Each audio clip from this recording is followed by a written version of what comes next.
Hey, what's up, ecosystem? Do you have a small, mid-size, or large fleet? You're hauling new cars, used cars.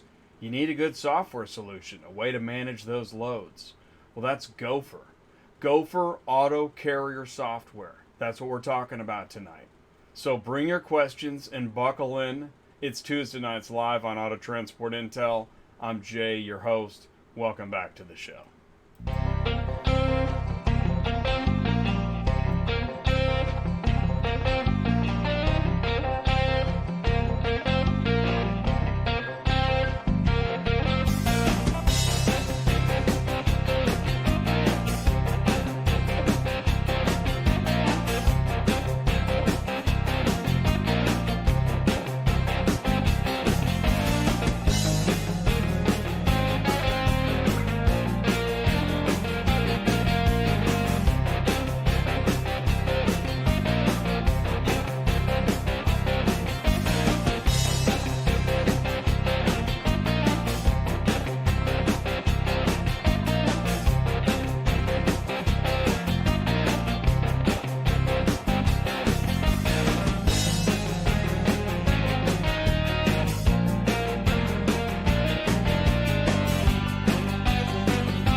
Hey, how you guys doing?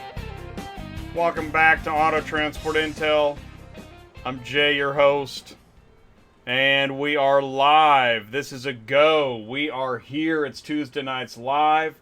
We've waited all week for this. Oh man, those weeks go by slow when you're waiting for Auto Transport Intel to come back. Listen, I really appreciate you guys coming back every Tuesday night. This is episode 96. Which is off the hook. That's 96 Tuesday nights live in a row. If it's your first time here, let me tell you what's going to happen.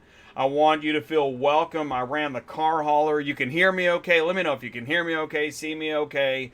I want to make sure that we can all tune in and be together.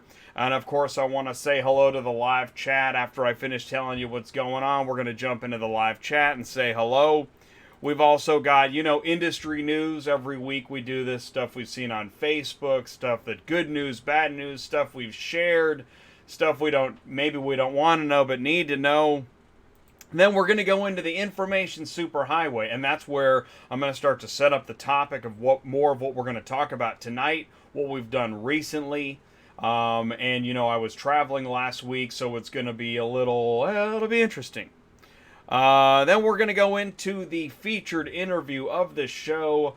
That is with Niles. He is the VP of GoPhore. He's going to tell us more about the TMS dashboard. He's going to give us a demo of Auto Carrier software. You need to see GoPhore, right? Do you know about GoPhore? Do you know how it works? He's going to start to show you what's under the hood. And then we're going to be joined by Isaac. He is the director of IT, and he's going to give us an app demo. So you're going to learn GoPhore tonight. If you don't know GoPhore, tonight you're going to learn it. You're going to see it because, right? I mean, you got to see it, man. We have to see this thing. So let's take a look at it. And then in the live panel, we're going to have Constantine join in.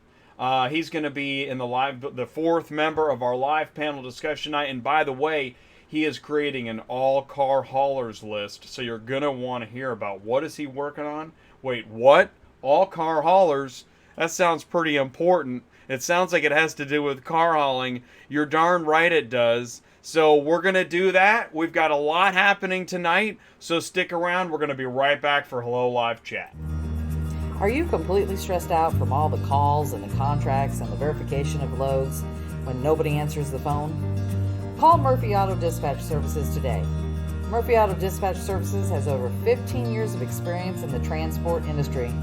We are your office while you are on the road. We book, we verify, and we bill out your loads for you. We have an excellent accounting staff and an even better dispatch team. Give us a call today at 417-273-0021. Or if you want to email me, it's murphyautotransport31@yahoo.com. Give us a call today. No joke, man. Murphy Auto Transport. So people have been asking, How do I get a dispatcher? Where do I learn dispatching? I want to be a broker. I'm serious, man. You want to contact Murphy Auto Transport 417-273-0021. Send her an email, murphyautotransport31@yahoo.com. By the way, we want to know, where are you? What are you up to? What are you doing next week?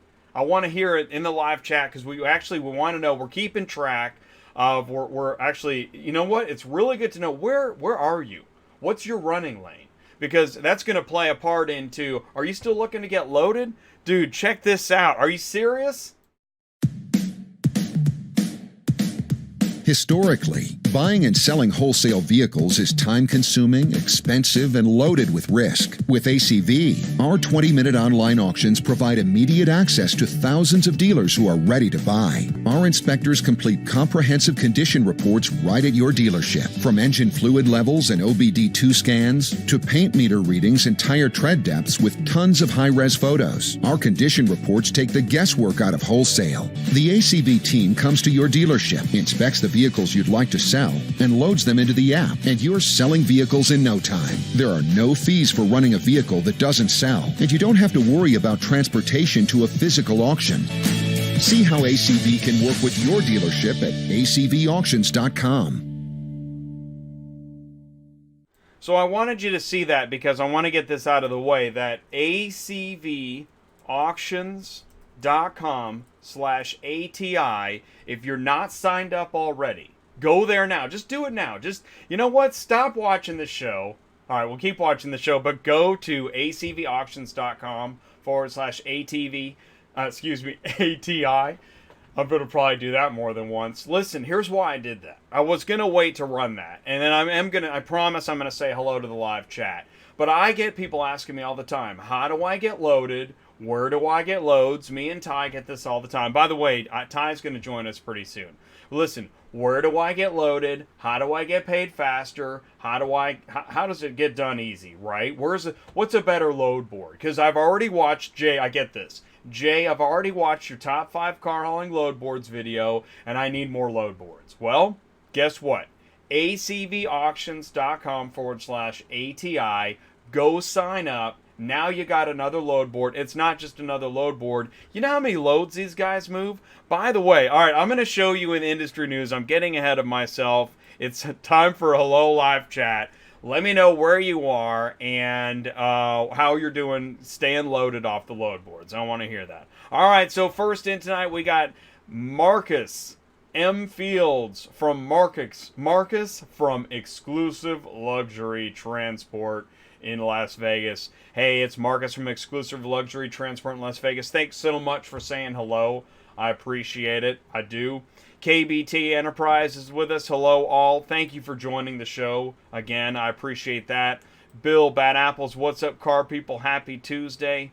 I get excited. You know what? When 8 o'clock hits that clock and I hit the start button, it is exciting. Every time. Week after week. So, you know what I need to do? I need to take a deep breath. Get my ELD Kool-Aid. And just calm down a little bit. I just need to calm down a little bit. So Matt is with us. Matt from ACV Auctions. Hey, Matt, thanks for joining us. I appreciate you checking in and helping people get paid faster and stay loaded. That's ACV Auctions. Trucking Answers. Mark from Trucking Answers is with us. What's up, Indiana Ecosystem? By the way, if you don't already know, you probably know this. You want to watch Trucking Answers live 1 o'clock p.m. every Monday afternoon. That's Eastern time. If you've got trucking questions, he's got trucking answers out the wazoo. It's on his business card. Niles is with us. Niles is the featured interview. Excited to talk to you, Niles, and learn about GoPhore, learn more about GoPhore, and see it firsthand. It's time to show the people. Emmanuel Riel, hey, what's up, man? Good seeing you too. Thank you so much. I really appreciate it. I know I'm being crowded. I'm crowded by the logos, but let me tell you something. You need a good car hauling trailer? Huh? Sun Country Trailers. High quality. Best manufactured trailers in the market right now. GoPhore Auto Transport Software? Dude, Auto Carrier Software made to work for you. You got a problem? They'll answer the phone and help you. Broker, Auto Transport Software, Superflow Systems. That's right. Here, let's do another one. You looking for a better load board? ACV Auto Auctions. And you need a dispatcher? Murphy Auto Transport. Don't mess around. Okay. All right. So I practiced that. But it worked. It was interesting. Kimberly's with us. Hey, what's up, Kimberly? Thank you so much for helping out in the live chat. It means a lot. Sue is with us. Yeah, Murphy Auto Transport. Murphy Auto Dispatch Services. Thank you, Sue, for tuning in. And Toe Piglet, I saw that, man. I saw that super chat. What's up? Thank you so much, man. Thanks for tuning in and joining and contributing. It actually means a lot. Listen, if you can't contribute like a donation to Auto Transport Intel or otherwise, don't worry about it. I will take a like any day. Absolutely. Car Shipper is with us. That's right, man. He's got some good car hauling software you want to check out. KARSHYPR.com. Decia's Wheels Transport. Hey, thanks for tuning in, Decia. That's cool. Isaac is with us. Thank you, Isaac. We're going to be talking to you soon, I believe. Seven Seas Transport. What's up? Good to meet you. And Ty, dude, that was cool. So Ty and I met Seven Seas Transport in the flesh, right? In Raleigh. That was cool, man. Thanks for coming over. And you know what's interesting? Ty always spends a lot of time with folks when he meets one-on-one and on the phone too. But yeah, that was really cool, man. Is this where you find the gophers? Yes, it is, Ty. Thanks for checking in. I'll be talking to you soon, man. I'll send you an invite. Yep, Artie is in the house. Hey, Wild Bill, John Wall. What's up, K-Wall's Trucking? Cool, man. So you're going to settle in, learn about car hauling, right? That's what we're here to do. Listen, if you already do know everything about car hauling, then we can definitely use your help, because we'll take any super trucker any day of the week that knows it all and is getting rich. Because I'll tell you what, I said this to somebody earlier. If you feel threatened by the Auto Transport Intel, CTS Business Coaching, helping new car haulers, you think it's a waste of time, or whatever it is, I don't know, it's a competitive thing, or maybe it's just stupid. Okay, well, here's the deal. Listen, the less people we can have out on the road flipping their trailer, the lower the insurance rates will go. So actually, if nothing else, we're here to help lower insurance rates for everybody. Tell the insurance company that. By the way, actually, you can go ahead and let your insurance company know, you know what? You might want to check in with Auto Transport Intel, because they are actually trying to lower insurance rates. So if you are not interested in lower insurance rates for car haulers, you're right. This is not the show. If you like higher insurance rates, then yeah, you definitely want to go talk to the guy with the gold bars at the truck stop. I would definitely recommend that. Yeah, call Sue. That's awesome, man. Sue will help you. Sue will answer your questions. Sue wants you to stay loaded. Sue wants you to make money. Check out Murphy Auto Dispatch Services. Mark is with us. Mark from Superflow Systems. That's right, man. If you're an auto transport broker and you're looking for better software, Superflow Systems. You might be thinking to yourself, gosh, Jay does a lot of advertising. You know what? There's a lot of information to get out. That's part of what this is all about. And you know what's interesting? We're going to talk about this too, me and Ty. Last week we spent like every day, 3 days straight, talking to folks that work in dealership, either digital retailing or car subscription models, or ride sharing and asset recovery, and just preaching the word of car hauling. There's so much information out there, fragmented silos. That's what we're here to do. So yeah, if you don't like education and advertising, yep, this is the wrong show. You got the wrong channel. You don't got the wrong channel. Let's see here. Okay, I see some more. Yep, Matt is with, and if you do have any questions, Matt is with us. All right, so let's do this. Before I forget, here, Ty, I'm going to send you an invite, because check this out, man. You're going to help me make sense of the fact that what's going on in industry news? Let's do that. Let's just go ahead and move into industry news. I want to tell you what's going on in industry news. I wasn't here last week. And when I'm not at my computer, it's amazing. When I miss a week, I'll tell you what. You know what is news, though? All right, let's check this out. All right, let's start this again. Okay, there's Murphy. Yeah. So check this out. Bang, bang, boom. See those graphics? Bang, ding, dang, doom. You know what that is? You want to see that again? Oh, interesting. All right, well, we'll do this then. Okay. Murphy Auto Dispatch Services. Okay, this is the growth of ACV auctions. What's the time period on this, Matt? This is growth in how much time? Let's see that again. So they started in the Northeast. And then look at this. Look at that. Ding, ding, ding. These are the dealers. And Matt's going to help us here. But I believe these are the dealers signing up with ACV auctions to get their cars moved. This isn't just one guy or two guys. This is routes that require cars to get moved ASAP. Recently. With ACV auctions. Let's see that again. This is pretty cool. This is your industry news. Maybe you don't need to see, a blown out tire. You need to see where are the loads. Because it seems like capacity is down. And you need loads, don't you? Nobody needs to sit at home. Why sit at home when there's all these cars that need to get moved on acvauctions.com/ATI? Let's take a look at that. Ty, let me know when you get here. Let's see what we got here.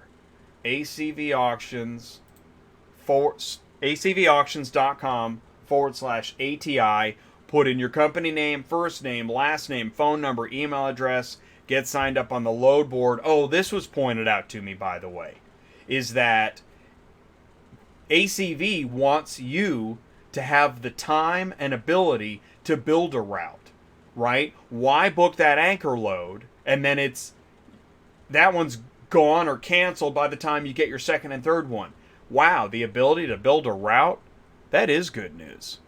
Let's go into the information superhighway. So last week, here's where we were. We were at the Auto Intel Summit. And you might have seen, I went live from Auto Intel Summit. I was in a conference room, and I was wearing, like a sports jacket, and I didn't have my hat and all that stuff. And what was amazing, you saw me, I brought this up. What an amazing summit. On the one hand, it's kind of like walking into the lion's den. You guys do this. Let's say you're trying to make a new client with a dealer or an auction, right? You haven't been there before. And you walk in and you're like, man, you know what?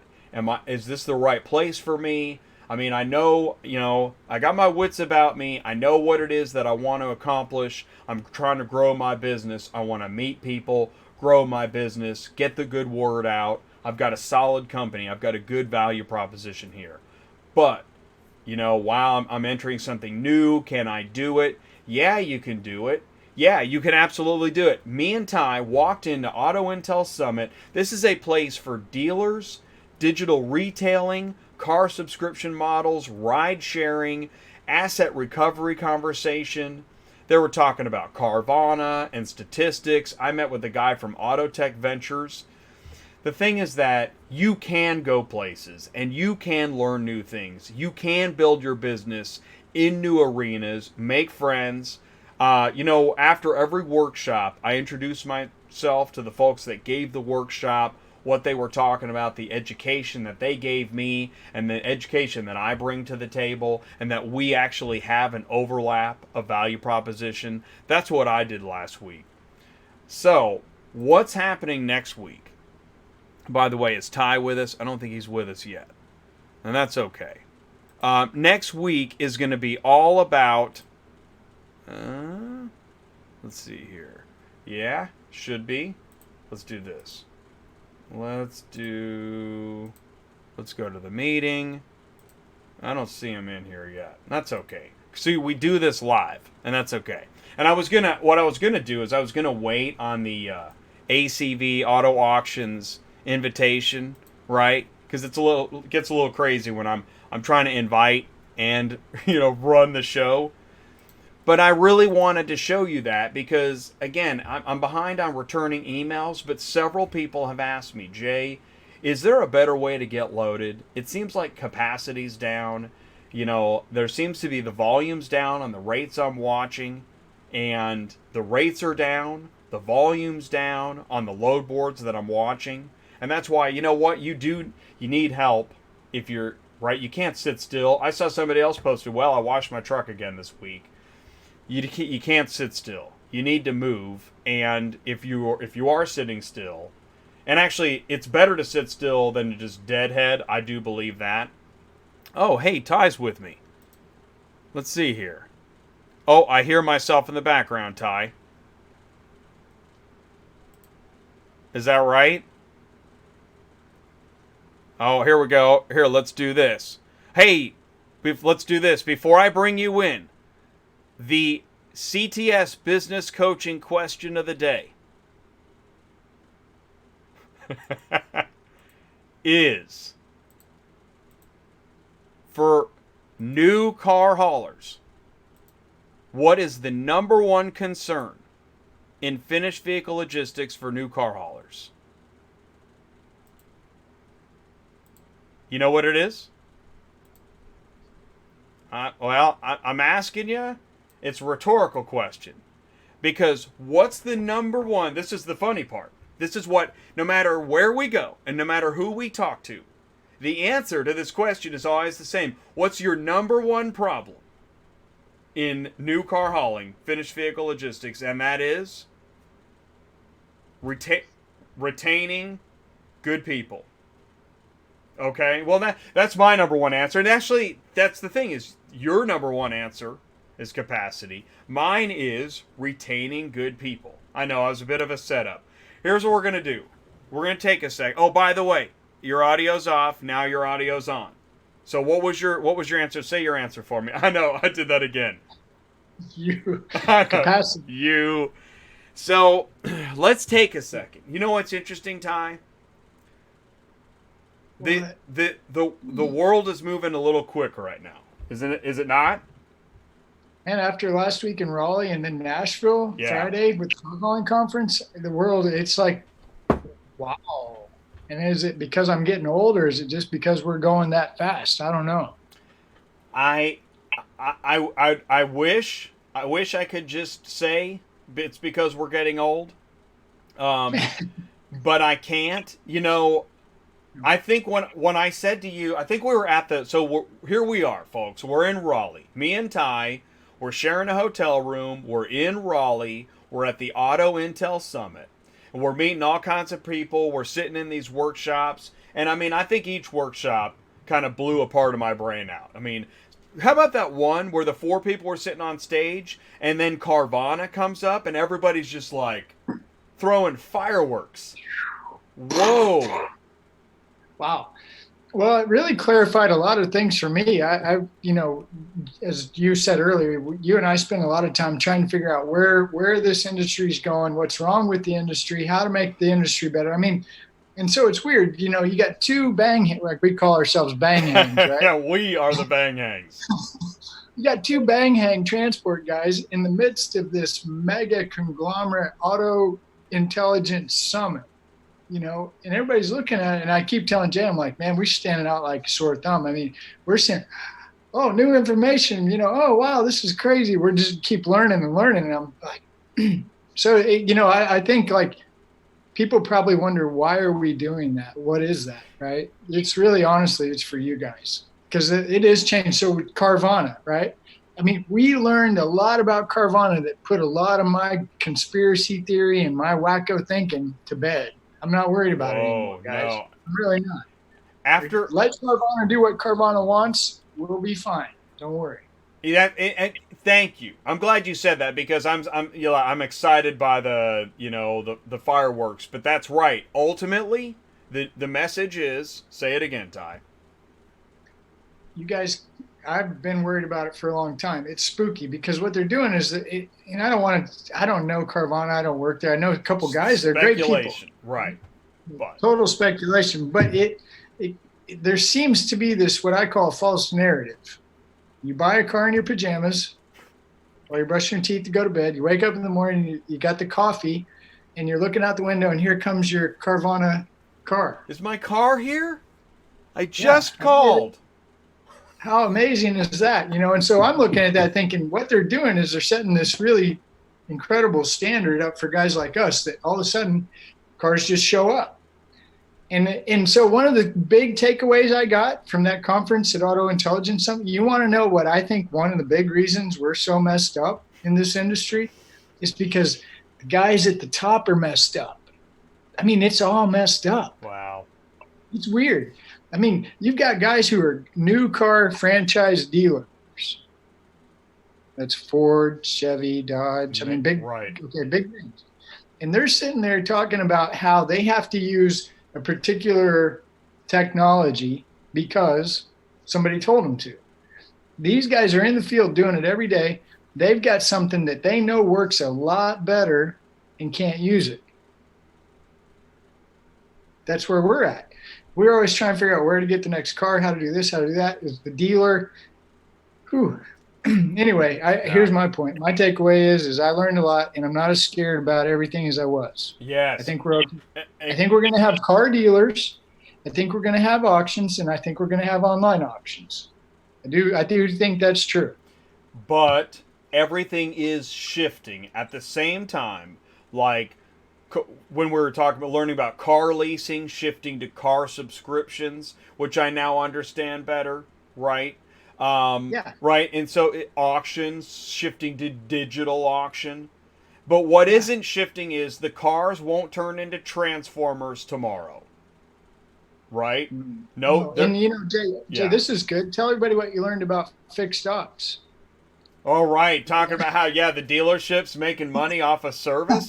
Wow. Yeah. Right. Fixed ops. Yeah. So it's like I was coaching a guy before we emailed. I just got done. Right. Spent about 2 hours with this guy, and as we're talking, I'm thinking of all the things I learned and how amazing it is. And I'm sitting here thinking this guy must really think I'm a wacko because I didn't talk about a truck. I didn't talk about a trailer. I didn't talk about straps. I didn't talk about how to drive your truck. I didn't talk about anything. You know what I talked about for 2 hours with this guy?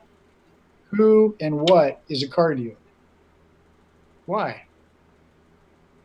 Really, if you want a successful business, and maybe you just want to run around your truck, that's fine too, and we can help you with that. But if you want to build a fleet, you need to know who your customer is. It's very important. You need to know what they wrestle with every day. What's their electric bill? $12,000, $20,000 a month. I don't know. But they've got things that we have no idea what they deal with. So the more you learn about your customer, whether that be a dealer, whether that be an auction, whether it be an online auction, the more prepared you will be to be successful in your business. So we're going to do this now. We got a few minutes left before we bring in GoPhore, so I just want to touch on this. Is that automotivelogistics.media. This is finished vehicle logistics. And by the way, you know what? We were so busy, we never got around to looking at the magazines, right? Yeah. I mean, I took photos, and man, I'm telling you, this is amazing stuff. You want to get some amazing information about the OEM new car hauling business and logistics. Let me turn that off. Do that. What you want to do is you can actually go right on here on automotivelogistics.media, and you can register for free, join the community, and you can get signed up and get these trade magazines. Amazing stuff. What does this apply to? By the way, finished vehicle logistics. Found a good definition. Here it is. Finished vehicle logistics. For those who may not be familiar with the term, finished vehicle logistics refers to all of the activities taking place after a new consumer vehicle leaves the factory until the point when it reaches the dealer. Finished vehicle logistics is a highly specialized sector of the transportation industry. So fascinating that we just spent a week talking about the dealer, which is what happens after finished vehicle logistics. We're now going to get into the time machine and go back to what happened before it got to the dealer. And you know what's really cool? You already know this, Ty. I do. Go ahead. I've been wondering if you're going to drop the bomb. I'm dropping the bomb. Because this is next week, August 6th, August 7th. The show begins. The drinks and reception, this is at 7 p.m. Eastern Time in Baltimore. And on Wednesday, you get your coffee. You get your opening address. Session 1, catching the trade winds. That's right. Christopher Ludwig, new friend of ours at Automotive Logistics. All right, so we got, and then we go some coffee. Session 2, rail, road, and ocean. Man, that's going to be awesome. And Horizon Terminal Services is also on the panel talking. Then in the afternoon are the Ideas Labs, networking, port operations, more Ideas Labs, factory to dealer, rail capacity, question time. Whoa, back Yeah, up. yeah. Oh! Whoa, what is that? Wait, what? What? So, Jay and Ty. Yeah, Bang hang. we are actually, that's right, a couple of bang hangs, which makes sense. It's trucking, right? Yeah, well, why not? We right? get dropped off at the very end. Well, you know what? It's that's what's so crazy and cool is that if you go to YouTube and watch videos, and when you get into the meat of the logistics of trucking, they love to talk about the fact that lest us not forget that none of this would happen without the trucking, right? And so, it is our honor to join this list of speakers. There we are, Whoa. man. There's Look me. at that guy. That's right. You took that picture. We were I did. outside, right? Was it morning of day 2 or day 3 Somewhere. at the Auto Intel Summit? And there you are, man. Look at that. That's a great. Look at That is a great photo, man. Good thing I shaved. Yeah. Well, you know what? It's a pretty picture. So here's the did thing, it, man. guys. Yeah. This is like not just an honor. I mean, this is big. What's really bizarre, and maybe someday we'll get the permission to do it, but I videoed the Jay on the phone with Finished Vehicle Logistics asking if we can talk at the deal. That's so big. That's so, guys, that's you got a mouthpiece now. That's right. We're connecting dots. And we're sitting in with these big guys that I promise need little guys like you, us, right? And they do. And that's what's cool. When we talked at AHA, and you talked about the small fish helping the big whales, and the big whales, I looked. The big whales were like, we do. We need the smaller fish. True. Yeah. Yeah. So the good part Way is cool. we got to meet some of these guys when we were down in Atlanta, and now we're going to get to meet them again up here in Baltimore, and it's fun to watch it because really it is cool. What's happening is it goes back to what I preach, right? Relationships. I'm always talking about relationships. Go find somebody you know, build that relationship over time. So hanging out with Adcock, Virginia, USAL, Hanson Atkins. Those are big guys, and they don't call me every day, and I don't call them every day. But we're starting to get a relationship, guys, and we're starting to understand what's going on in not our world. Our world is used car space, but our world is affected by new cars. Do you guys know that Ford shuts down twice a year for a month each up here in Kansas City, at least? That's maybe amazing. other places too. Fascinating. And it's funny because I didn't know that. I knew it, but I forgot about it. The guy's like, man, it's really slow right now. Load boards are slow. It's slow. 2 days later, I'm talking to guys like, yeah, Ford closed. Well, that's not used cars, so why should that affect us in the used car space? I don't know, but it does. Maybe we can get an answer when we're at Finished Vehicle Logistics. There's a connection. And for years, I've tried to figure it out. The beautiful part is I'm really excited about it because I think we're going to finally figure it out. But we're getting close, and it's fun, and it's exciting. And you know what's really cool is that tonight's show, straddling both new and used, is GoPhore. GoPhore is auto carrier software for new and used small, mid-size, and large fleets. Did you plan that, Jay? Seems like it. I will never tell.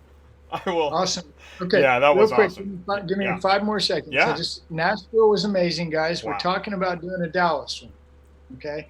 So if anybody's really curious, or man, I wish I would have been there for that one day. It was only one day. It's like $250 a head. We had a great group of people that all connected. I mean, when I say connect, guys, here's what I'm talking about. I asked, so what are you really here for? What do you want? Well, la la la.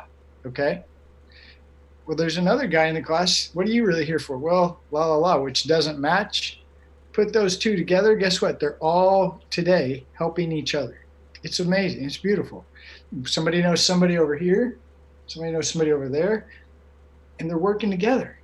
So if you want to come to a class, you want to hear the little speech, you want to talk about either how to get into the business. And by the way, you're right, Jay. We're not running around here just putting everybody in car hauling. Oh my gosh. No. Oh. That's not our plan. That's not our game. That's not our Yeah. goal. We've told a lot of people this business may Yeah. not be for you. Exactly. I'll say it again because I had another. Yeah, that's right. Thank you. Because I had a guy on Facebook. He's like, well, why are you telling everybody to get in car? I'm like, I'm not telling everybody to get into car hauling. Do you know how many people, just like you, by the way, Mr. Facebook poster, you have a dream of building a business? Sometimes we don't choose our dream. Sometimes our dream chooses us. Whatever it is, we feel compelled to follow through. And if you're going to follow through, you may as well know how to do it and seek out education. Why should we all stumble around in the dark? Do we have to keep doing that? Here's another thing for all you haters out there. No kidding. Here's the deal. I've coached since Jay and I have started this deal. I don't know how many I've coached, but it's a lot. Okay. And so here's what I know. I've got six guys that were already in the business, chasing money, going the wrong direction. We reeled them in, and it's working. So what happened to the other couple hundred? Well, some of them went out of business. Yeah. Some of them thought I was crazy, and they're still chasing stuff. And those guys are out of business. And there are some people that decided this isn't for me. This is way more than I signed up for, right? And I guess we're not mean people at all, and we're not trying here to make fun of anybody. No. And we're not here to get everybody on God's We green earth. welcome you with your questions. Yes, we do. We welcome you.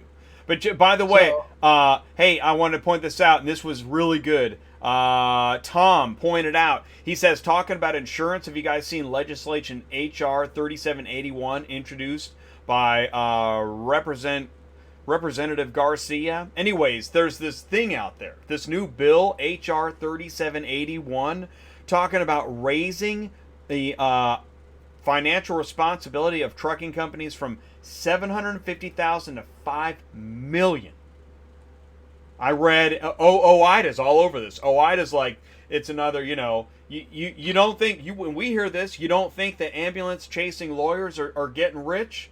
Yeah. Every time you flip a trailer, woo! Here come the lawyers, baby. One more thing. Yeah. That just reminded me.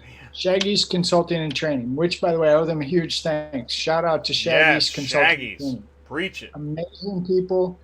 They really, really care about this business. I promise you, they care about the business. So one of the things I learned, I got to sit in on his class for 2 days. Okay, they're freight guys, and there's a lot of parallels, a lot of similarities, right? But one of the key things, man, I mean, your safer score, FMSC, getting everything set up. I mean, there's a lot to this, a lot. And it can go wrong like that. One driver can mess things up. I mean, blah, blah. So, Shaggy, I want to tell you, if you're in here or catch this later, thank you. Melissa, thank you. You guys are awesome. And they're going to be doing a killer Dallas show too. So, for beginner guys, and I tell people this all the time, if you're coming to me to learn how to do the 20 steps to set up your business, I'm your wrong guy. No. I don't like rules. I don't like the government. And I think it's a bunch of crap. Leave me alone. I just want to haul cars, right? Now, I'm sorry. That's just me. Hey, that's how a lot of people feel. I do know a lot of good people that love that stuff and are really good at it. So I can hook you up there. But then when you're ready to start your strategy on building your business, then call me. Awesome, man. Yeah, and actually we do. We have awesome referrals for that stuff. We really do. And Shaggy and Melissa and those guys, dude, they know it. Dude, Evil Sizer and PFA, Two awesome companies. Brian Riker, your DOTguy.com. Awesome stuff. All right, listen, man, we could just keep going. Ty, I loved hanging out with you last week. I am looking forward to hanging out with you again next week. And then maybe I won't be traveling so much and you'll make it to Dallas. But, dude, thanks for everything you do. Yeah, man. Thank you. Appreciate you. All right, man. Peace out. I'll talk to you soon. All right. All right. Bye. Okay, so here's what we're going to do. All right, so we let Ty go. And what we're going to do, folks, is when we come back after the break, let's go ahead and end that meeting now. When we come back after, that's crazy. When we come back after the break, we're going to be with GoPhore. So stick around, learn it, see it, do it. Welcome to the GoPhore Driver app training tutorial. Once it is open, you can enter your username and password, then click Log In. The first screen you arrive to is a list of all stop locations assigned to you. Click Arrive. Tap Photos to take pictures of the vehicle. In this screen, select your damage codes and tap on the affected area of the vehicle, and then click Save. Aiag codes are required for OEM damage reporting. Select your options and add codes as needed. The last button to click is Load. You can also input the customer name and email address if they want a copy of the order. The delivery process is very similar to the pickup process, except now you are unloading vehicles, then working through to the outgate. If you have any additional questions, feel free to call 760-267-9040 or email support@gophore.com. Okay, no. I want to show some of that again, because I had a little bit of audio mess up. Check this out. Welcome to the GoPhore Driver app training tutorial. Once it is open, you can enter your username and password, then click Log In. The first screen you arrive to is a list of all stop locations assigned to you. Click Arrive. Tap Photos to take pictures of the vehicle. In this screen, select your damage codes and tap on the affected area of the vehicle and then click Save. Aiag codes are required for OEM damage reporting. Select your options and add codes as needed. The last button to click is Load. You can also input the customer name and email address if they want a copy of the order. The delivery process is very similar to the pickup process, except now you are unloading vehicles, then working through to the outgate. If you have any additional questions, feel free to call 760-267-9040 or email support@gophore.com. Okay, so that's a little better. So here we are, and there we go. Open that mic channel up, and we've got Niles, the VP at GoPhore Auto Carrier Software. Niles, can you see me and hear me okay? Yes, sir. Can you see me? I can. All right, cool. So let me move around some of this title stuff. Niles, number one, I welcome you back to the show. I thank you for spending the time with us to educate us. I thank you for your contribution to Auto Transport Intel. And I'm happy to, I've been saying this. I've been saying, you know what? It is time to do another show, open the hood, and let's show people what GoPhore Auto Carrier Software looks like. Are you ready to do that? Sounds like a good plan. And to start, thank you so much for having me on. I do appreciate your time. And in addition to that, congratulations on being a featured guest next week. That's very exciting. Dude, it is. And what's cool is when I was telling you earlier, and you were talking about, that'd be a good show to be at. Yeah, I was starting to sink in. I was like, man, if it wasn't so soon, maybe we could coordinate. But maybe there's some way that, because it's literally next week. But it's pretty short. It's only like really one day. You're there. Yeah. It's like a Tuesday night and then a full day Wednesday. So as I was saying, here's what we got to do. We got to coordinate ASAP and get you up to AL Detroit in September. That sounds good to me. Yeah, we need to do that. So actually, make a note.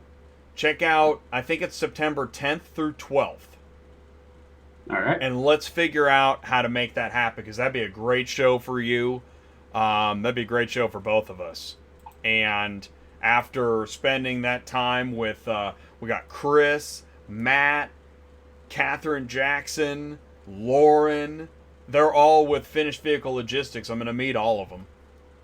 That's perfect. I know, isn't that great? And by the way, you know what? I want to say thank you to Guy Young at Auto Haulers Association of America. He actually recommended, he was supposed to be the speaker. He was unable to attend, and he recommended Auto Transport Intel filling in for him. And you know what? Isn't that so cool when people get to know each other and can help each other in the network? Oh yeah, big time. And we're a big family. We are a big family, and that's why I am excited to more and more bring in folks like you to share the network. Niles, this has been a long time coming. I mean, we started talking, what, a year ago? Yeah, well, if not longer. And when I called you, I said, hey, Niles, I want to know more about GoPhore. Yeah. Right? Oh, man. And then went from there, and then here we are. And now here we are. All right, so, okay, so, oh, wow, my mic's going crazy. Check. Okay, that was me. That was my fault. Okay, so here's the question. What is GoPhore Auto Carrier Software? So, well, if for people just now tuning in, you had said it perfect earlier. We are a TMS transportation management software that works with both POV movements and our specialty is OEM movements that basically helps you get cars moving, get orders built, get trips built, get your drivers on the road, and get it invoiced and get paid. So that's the simple part. And that's the thing is that most of your energy is focused on OEM and new cars, right? Which is actually has more. You've got Aiag standards, right? So yes. It's much more intense vehicle inspections. You've got EDI requirements from OEM manufacturers, right? That's not somebody in used car hauling can't just walk up and get an OEM contract. I don't think. Is that right? Right, but the biggest thing with our software is it takes carriers that are in POV movements in the used car segment that want to scale. And once they get started with us, we give them that ability by being able to compete with software that large companies that have those contracts. They basically have the entire software suite to do the same things as the big boys. That's probably not very common, is it? Right? Not that I'm aware of. I don't think so, because I'd say of the car hauling software that I know, maybe 2/3, over half are focused on the used car space. Fair? Fair. Right? And there's not many that are focused on OEM, and there are even less that do OEM and used. So I like what you said. If you're a used car, small fleet, and you plan on growing and hopefully getting into OEM, this is a perfect software solution. Exactly. So that's really where we pride ourselves on. We've had multiple clients that were used only, and they're getting signed up with contracts as they go. We've had clients that started with just the OEM contract side, and they pulled in their used car segments and just have been able to scale up and up and up with the software. In your day-to-day, you are helping to, you're introducing people to the software, talking about,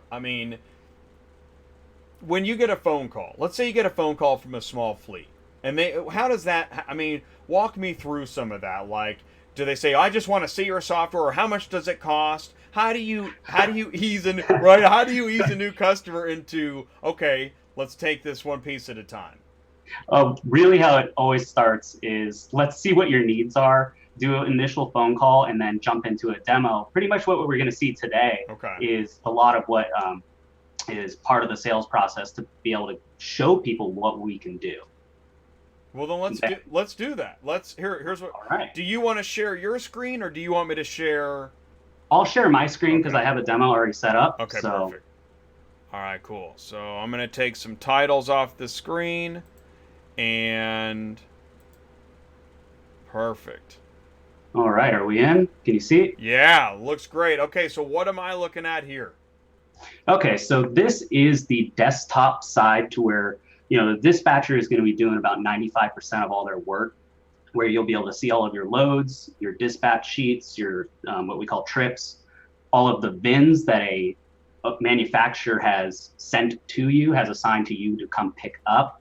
And basically right here is where you'll be doing 95% of your day-to-day. The rest of the screens, it just depends on accounting and whatever other functions that you need to do. Right. So here you are. Let's say you're the dispatcher or fleet manager. Maybe you're even the owner or a family member, and you are looking at the dashboard to manage the loads that we're going to move, that we already have moved, right? We're building trips. This is the dashboard. Yeah, exactly. So let's go ahead and build an order. Okay. And just so you know, with manufacturers, how it works, once you have a connection with a manufacturer and a contract, they will electronically send you VINs to come get when they're ready. So how that would look in our system is you would come over to a tab called OEM VINs, and you're going to start to see a listing of VINs. So in this case, we have a whole bunch of Porsches, and there's a little checkbox that says released, not released. So you can see, oh, okay, I have a total of 11 in my system, only 5 are ready to come get. So let's just work with those 5. And then as you continue on in the system, to build the order, all you have to do is pick one that you want to make an order out of, drag and drop it. It's going to give you your pickup location, your delivery location, who's paying for it, and the VIN as well. Nice. I like that drag and drop. That's cool. Most definitely.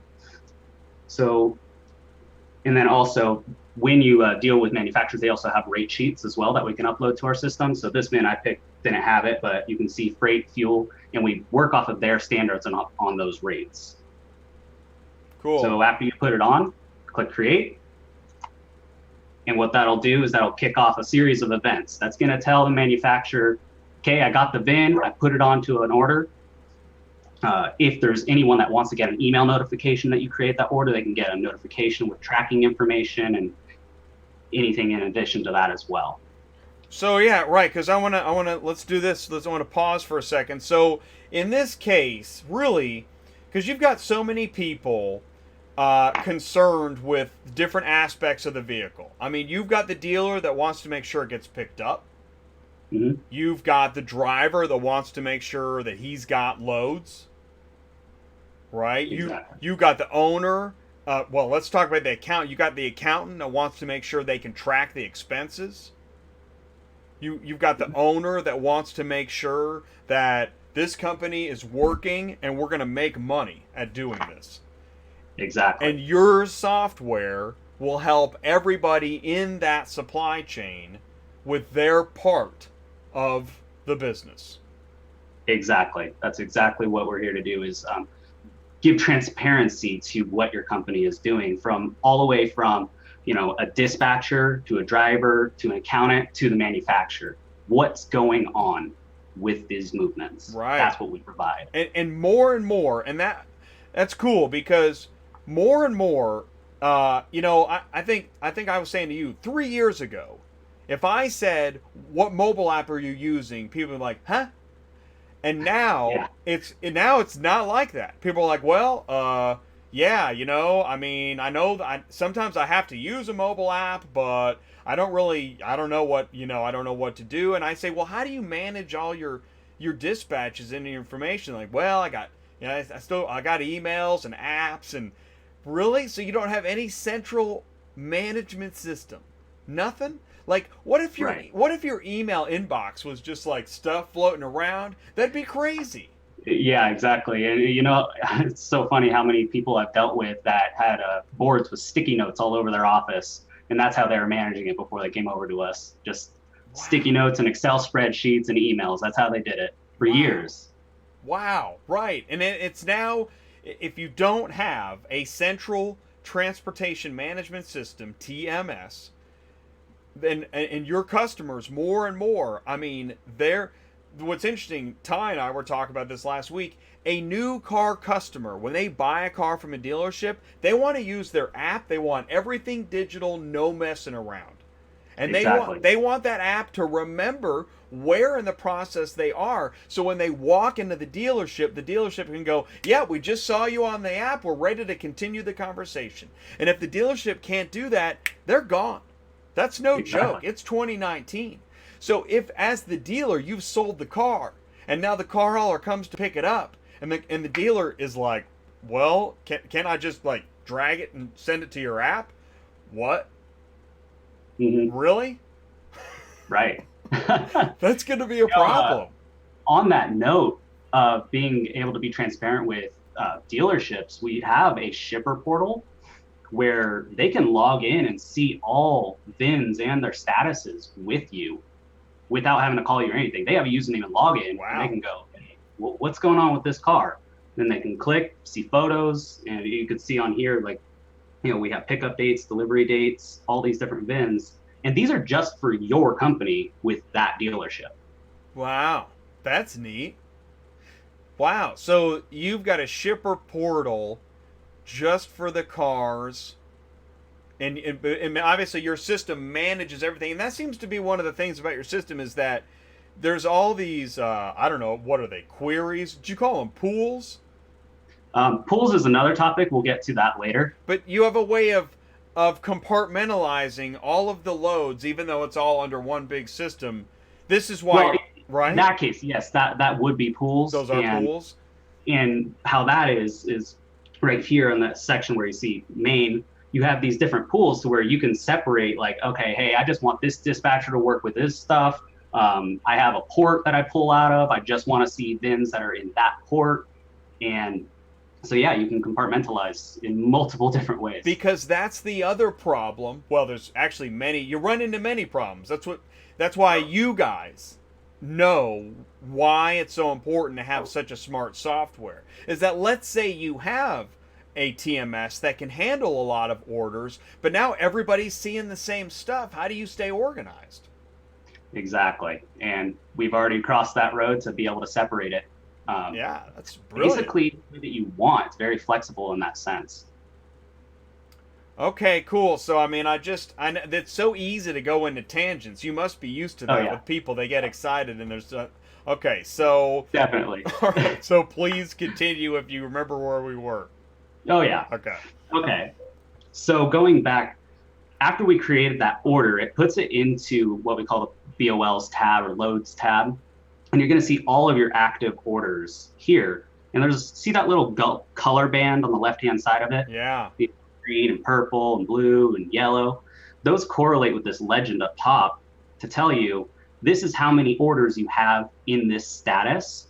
So we have 2 that are ready to be dispatched. 56 dispatched, 22 picked up, 29 delivered. It's kind of an easy visual indicator. But from here, now you have those 2 that are ready. So let's go ahead and dispatch them. And how you do that is you create a new trip. You're going to select who is my tablet driver or my tablet user, which would be your driver. So I'll do end driver, now it's driver. You can select what equipment they have, what carrier they are, put trip notes on here. And then let's go ahead and add some of these orders over. So I'm going to go ahead and just add this one. So we got going from Pasha to this Rockland Porsche. And then basically that order is dispatched. That's assigned to a driver. So I'm going to add another one. And you see how there's these dark lines that are P's and D's. And then underneath that, there's detail. So the dark lines stand for you need to stop here. You have work to do. And then if there's multiple VINs on an order, it's going to continue to elaborate and expand on that. So if I want to do pickups or deliveries in a specific order, I can drag and drop them. Okay, do a pickup, then a delivery. And however you order this is how it's going to show on the driver app for them to start working. And that's cool too, because you do hear, you know, by the way, I want to say this, is that, I mean, I know, like, actually, good software does get me excited. I don't think it gets everybody excited. It probably gets you get excited. I do get excited because when you have, there's 142 loads just in here. Is that right? Am I seeing that right? Yeah. How in the world do you manage 142 loads efficiently and effectively, accurately, with many drivers? And you don't have time to screw around and try and get reorganized. I mean, the phone is ringing and you're getting emails and you need it to work, right? Yep. And I like how it also helps you instruct the driver so he doesn't miss so you don't leave National City without that car. Exactly. And as they start going through and working as a dispatcher, if you go in, you can see these statuses update the colors, and then inside the trips themselves. Like if I go to an older trip, let's see if we got one. See how that's highlighted blue? As a dispatcher, I can see, oh, yeah, the driver finished that. It's done. Wow. He's on his way to Thomas Edison's, you know? Nice. Peace of mind. Isn't that what we all want? Yep. Yeah. And you touched on, you're getting all these emails and phone calls. One thing I want to touch on is our notification system, which is pretty slick in the sense of, for every single customer, all of them have their own individual customer profile. And in their customer profile, you can assign different events to kick off in the system to email them status updates. So you don't have to email them, you don't have to call them. Oh, you can just put in, okay, we created an order, it's been dispatched, picked up, delivered, there was damages, final EPOD, whatever event that you want, you put in their email. As soon as that happens, whether you creating an order in the dispatch or the driver doing something with the app, whether it's pick up or deliver or damage, an email will get kicked off, automated. And that's, I was looking at like, here's email invoice when billed. So like, you can almost hear different parts of the company go, oh, I want an update. Okay, well, accounting, you get your update. Inventory, you get your update. The dispatcher, you get your update. The driver won't get a phone call. Did you deliver it? Oh, how about this? I just saw that one. Email damages. You know that one. Somebody's like, listen, I'm good. I just want to be notified if there are damages. Yep. And in addition to this, not only for the customer, see how there's notes and dispatcher notes? The notes tab, go to the driver. As soon as they pop at that location in the app, the notes pop up right in their face, and they have to click a button saying, yeah, I read those. So they can't say, what do you mean I couldn't park in the driveway? Oh man, no, and that, you know what? And that stuff's huge. And in fact, if you say don't park in the driveway, you don't want that showing up on the invoice. Yeah, yeah.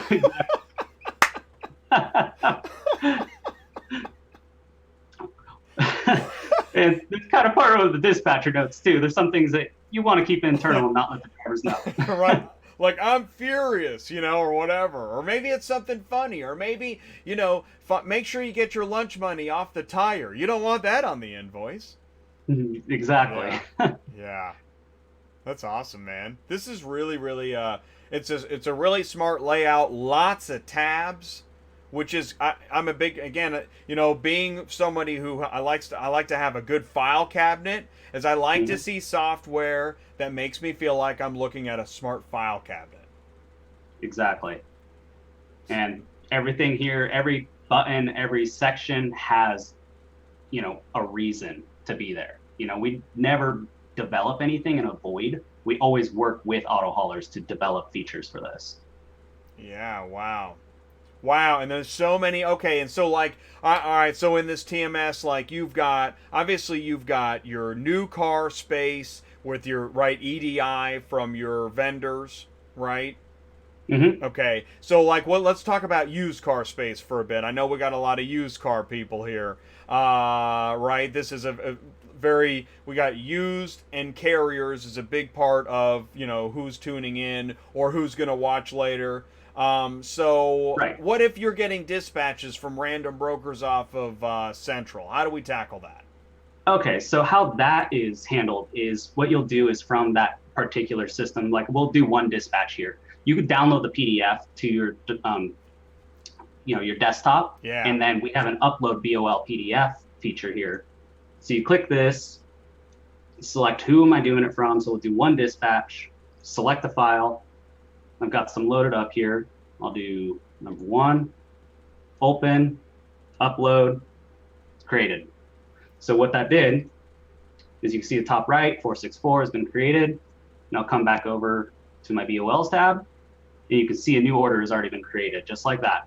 From the dispatch sheet. Nice. All right, and there's all the fields. What I'll show you is if we don't find the customer profile already in your system, we'll create the pickup, the delivery, and the bill too. We'll import the VINs from it and the rates from it. Cool. And Since I was a dispatcher, one of the things that I developed as one of my core beliefs and work principles was that even though I can get information off of Central and send it across, I like to have the dispatch sheet. If once I get a dispatch, I save it as a PDF, and then here in your system, you just import that PDF. Yeah, and not only do we import it, we don't throw it away. Yeah. We make it accessible and attach it to that order. That thing's important. Exactly. And now you have a paper trail that you can grab at any time. So on here, you can click View Docs, and it's going to pull up that one dispatch sheet that I have. There it is. I love it. Yeah, no, I don't know how many times I've had to reference the original dispatch sheet, and when I don't have it, I'm kicking myself. Yep. So as long as you can find the order, you can pull it up. Yeah, man. In fact, in general, PDFs, again, I talked about file cabinets. PDFs are important files to keep in your file cabinet. Keep them. Yeah, agreed. Yeah, man. You can, like you just said, you can attach it to the order. You can attach pictures, gate passes, invoices, sticky notes. Yeah. Whatever you need, you could just upload it. I believe we accepts PDFs, JPEGs, PNGs. Just upload it, and now it's forever attached to that order. All right, cool. So then, okay, and I see a reports tab. Oh yeah, so plenty of different reports. Wow. That's one of those things where it kind of comes into what's your need, and do we have a report for it? All right, there we go. If not, we'll work with you and make one. Wow. If the information is in the system, we can get it out. So this is a really detailed yet flexible for large. I mean, how many orders can you put in this thing? Many as you want. Like, as many as you can get assigned, rock and roll with it. Yeah. Wow. And it's in the cloud, so no matter where you are, you're in the cloud. Yes. As long as you have an internet connection and a web browser, pop in and you can do your work from anywhere. Wow, that's awesome, man. And what's the best way? Okay, so and in fact, I think I can answer this question. If you want to talk to Niles and you've got a question about GoPhore Auto Carrier Software, make sure I get this right, 760-267-9040, right? Yes, sir. And if you want to send Niles an email, sales@gophore.com. Yes, sir. You know what's really cool is, let's see here, I'm going to do, oh, look at that. I just blocked your share. You know why? Because you know what we're going to do? Is we're going to check out, we love to hear the music and see the visual of Sun Country trailers. So we're going to do that, and when we come back, we're going to see the mobile app. Are you ready for this? Dude, we'll be right back. When it comes to creating quality car haulers, precise engineering and expert manufacturing is key. Since 1986, Sun Country Trailers has specialized in manufacturing industrial-strength commercial haulers to fit every need. Each Sun Country Trailer car hauler is built with hand-cut steel and precision-cut parts for consistency and craftsmanship you can rely on. Once built, each hauler is sandblasted and given a rich powder coat finish, after which the hydraulics and wiring are expertly installed. Before leaving our manufacturing facility, each car hauler undergoes a stringent inspection, using a checklist and build sheet to ensure premier quality results. Need something unique? Choose among our wide range of upgrade options for a versatile car hauler that meets your precise needs. Our experienced service department is able to help you with any repairs, maintenance, and replacement parts your Sun Country trailer may need. And because we stand by our industry-leading quality, each Sun Country trailer is backed by a 1-year warranty on both the structure and all non-wearable parts. Learn more online at suncountrytrailers.com or call us today at 866-887-2453.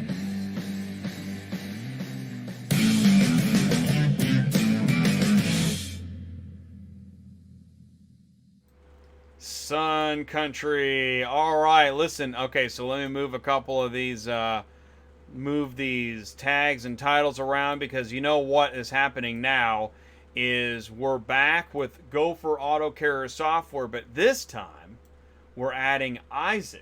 Now, Aiag is the director of IT at GoPhore, and we're going to, I think we're going to start to look at the mobile app, because we've spent time on the TMS, right?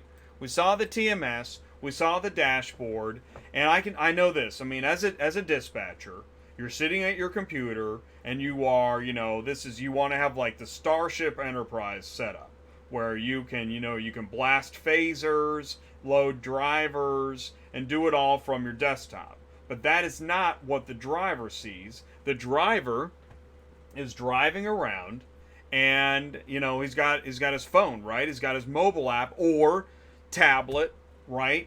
Tablet in the truck. So you've got either the phone mobile app or the driver tablet, and that's the user interface for the driver to do the inspection, take photos, mark damages.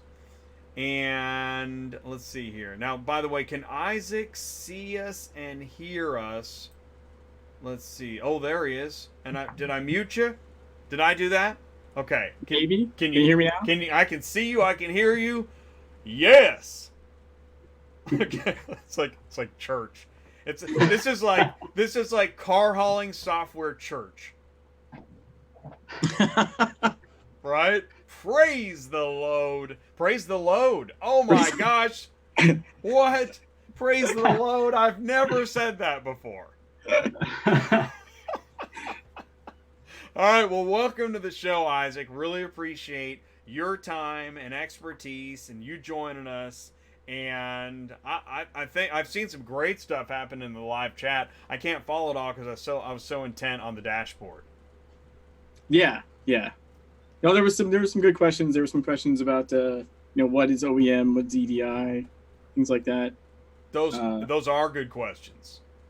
Okay, so, let's do it again. For anybody who just tuned in, what is OEM car hauling?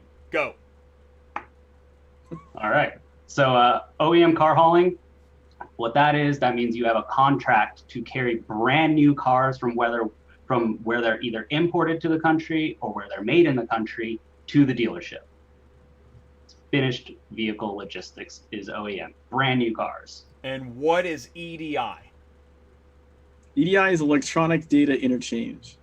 The simplest form is it's essentially electronic transmission of orders and receiving of orders. The EDI is huge, not just for auto haulers, but like freight in general. I mean, the EDI books are like, so there's all kinds of different forms, all different numbers and formatting, but all the big manufacturers, all the big companies use them because Ford's not going to get on the phone and call you and say, "Hey, I have a car for you to come pick up." Right? They're too big for that. That's right. That's right. So these books govern the specifications and all the parameters that go into the transference during the electronic data interchange. So it'll be like, you're sent an order, you send, they send you a certain form electronically, and you have to send a certain form back electronically, specifically matching their criteria. And it's something that, as a company, I think we've been doing for like 30 years. Like it's been around a long time, actually. But I think it's more required now than ever. Tech just keeps advancing. Yeah. But the big thing is that even though there is just a huge amount of standards, is not everyone uses the same forms, and not everyone expects them in quite the same format. So one of the things we do a lot of is custom EDI programming, which is like you want to interface with Porsche or Ford, and they're doing the same thing. They're both sending you orders to pick up cars, and you're sending acknowledgments back saying, "Yes, I electronically got your order. I'm going to show up on the day it says and pick up the car." But the format is different. Right. They'll send different, even though it's the same. You would think it's just a come pick up a car form. No, it varies from company to company. I was just saying, because every manufacturer has a different way of doing things. Exactly. And they might have and their vehicles are different. So it's like you want form QB7 and they want form QB7-B version 2. Whoa. Formatted with commas or something. Like, right. It just depends. So it's one of the things that we do a lot of is custom EDI programming. Wow. So I mean, this is like, it's almost like when you work with a government agency, you know. You've got to know the digits and the letters and the numbers. It's kind of like when you get pulled into the scales. And they say, well, this is 49 CFR 136.47 all over it. And you're like, okay. And you're like, sure. Okay. And that just means, you didn't change your air freshener. But it's important. Right, yeah. Right. So in this case, it's, we have EDI with a lot of different manufacturers right now. We have, and it's not just about the EDI, it's about the actual electronic connection, because you can't just connect to Ford with your laptop. That's not secure. They're not going to let you in, right? Like, we have to establish secure connections with these manufacturers to allow the transportation of the data back and forth. Wow. So when you sign up with us, we're your processor of that information. And we already have pipes in with a lot of the bigger manufacturers. And that's kind of an answer to Ty's question of the day. That is, man, a good one. Absolutely. What's the most important thing for finished vehicle logistics carriers? Data integrity, keeping things secure. Because in this day and age, with hackers and everything, you have to go in a secure layer, and that's what we do. Is we use the manufacturer's spec to make that happen. Wow, that is intense, and I'll bet.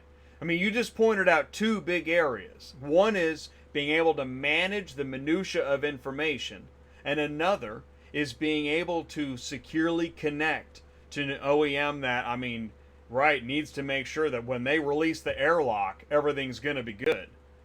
There must be other areas just as serious that you just don't have that level in used car hauling in the secondary market. One thing that we've seen grow actually even in the last couple of years is gate passes. Electronic gate passes is becoming a thing. It didn't used to be a thing. Right. But we've done, I want to say, like at least 3 or 4 custom gate pass modifications. Our software and our app generally has all the information that they need. It's more like they get with us and say, hey, when your guys exit, a gate, this kind of information needs to be transmitted, right? So then we'll go ahead and do that, because the app and our backend software already has pretty much all the information you could possibly want, but they want it formatted the way they want it formatted, much like the EDI, right? Like, of course, they just have the different specifications.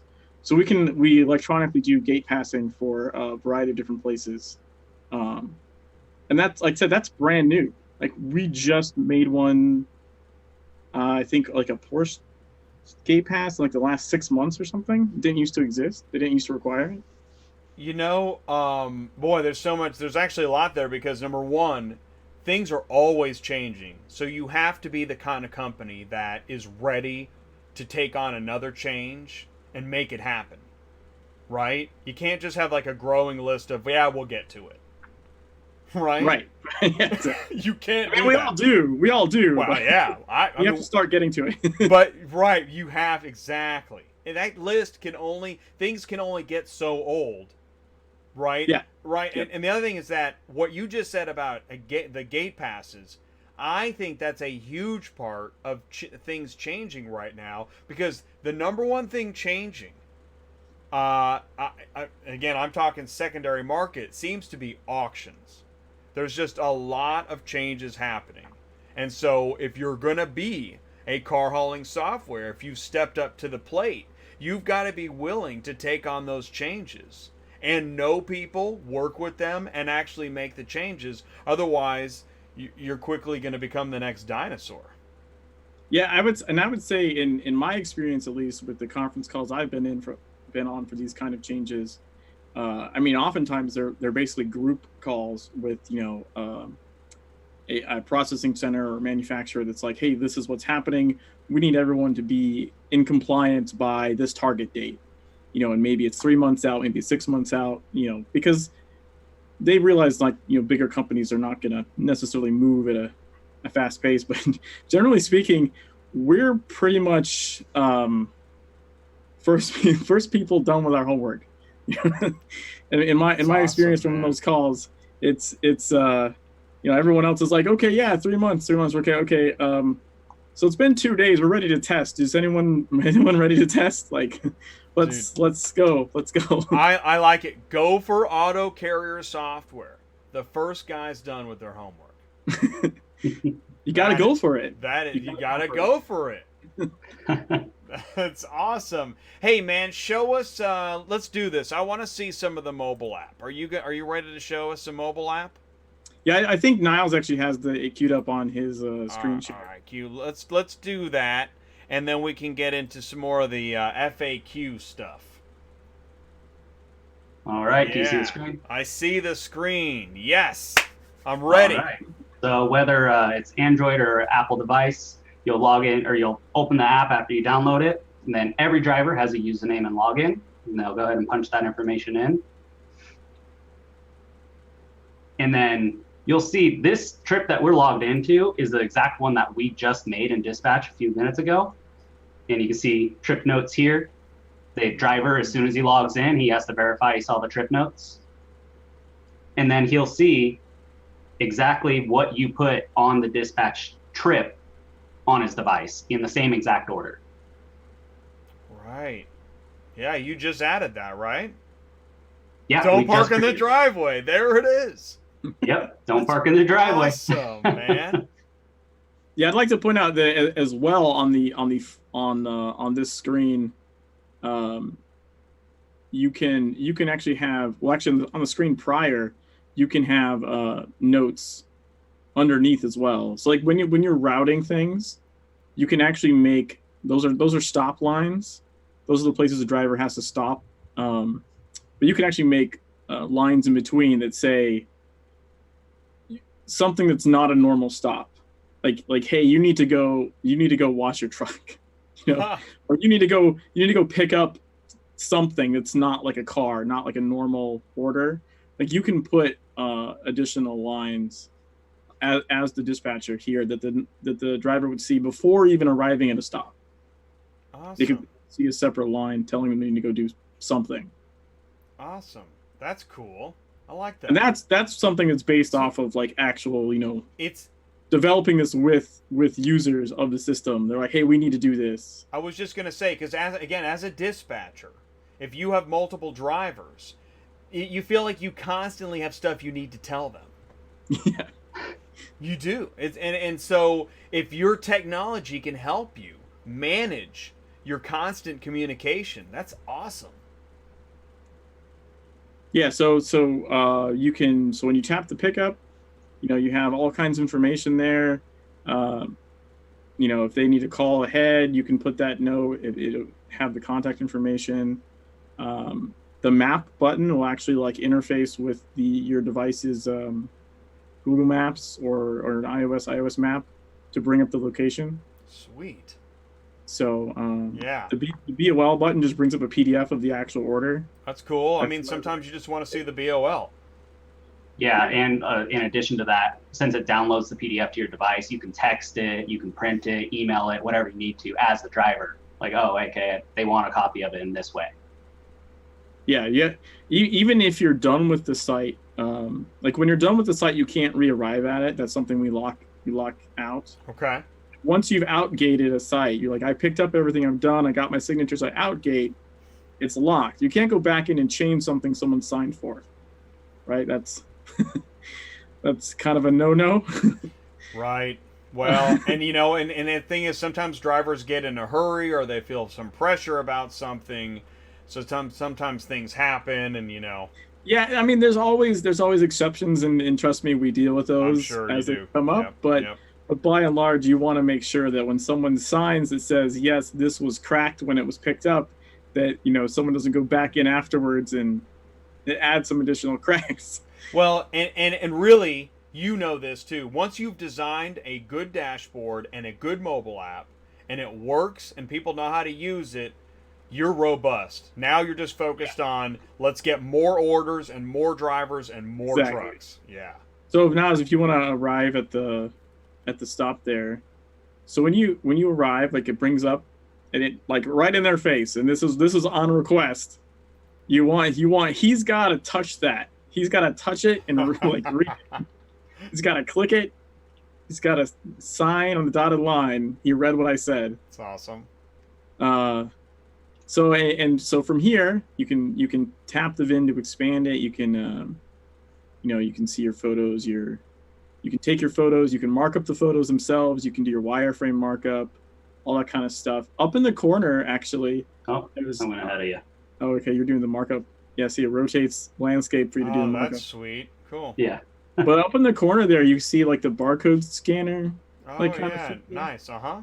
So those are on request. One is for Bluetooth scanner for people to have a Bluetooth scanner attached to their device.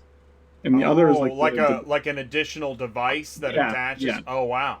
Like you have a Bluetooth headset, for your phone or something. Mm-hmm. They make Bluetooth scanners, and we have some companies that use those. Right. Okay. And then the other one that just looks like a barcode is the actual that's the phone. Camera phone. The camera. Yeah, the camera. So you can scan a VIN, and it'll actually select the VIN. Oh, I love that. Oh, right. So like, man, it's a great let's say tool. You're processing 20 VINs at a location, right? How do I, especially if you're picking up like 20 of the same, you're picking up Porsche and it's 20 of the same car. Yeah. Right? What do? Scan the VIN, the right one opens up for you, go do all the stuff you need to do, next VIN. That saves so much time. That's a big deal. In fact, sometimes all you know is that you're picking up 20 units. Just scan the VINs. We don't even have all the information. Just go here, go get them. Yeah. Go scan the VINs. That happens a lot. Yeah. So yeah, that's a super huge. Probably doesn't happen as much in OEM though, right?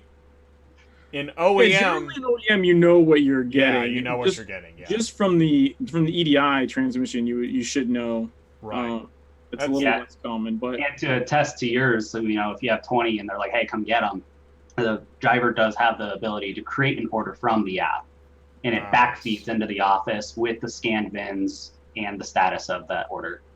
Yep. So in this way, the driver is feeding the dispatch office the information because he's there with the cars.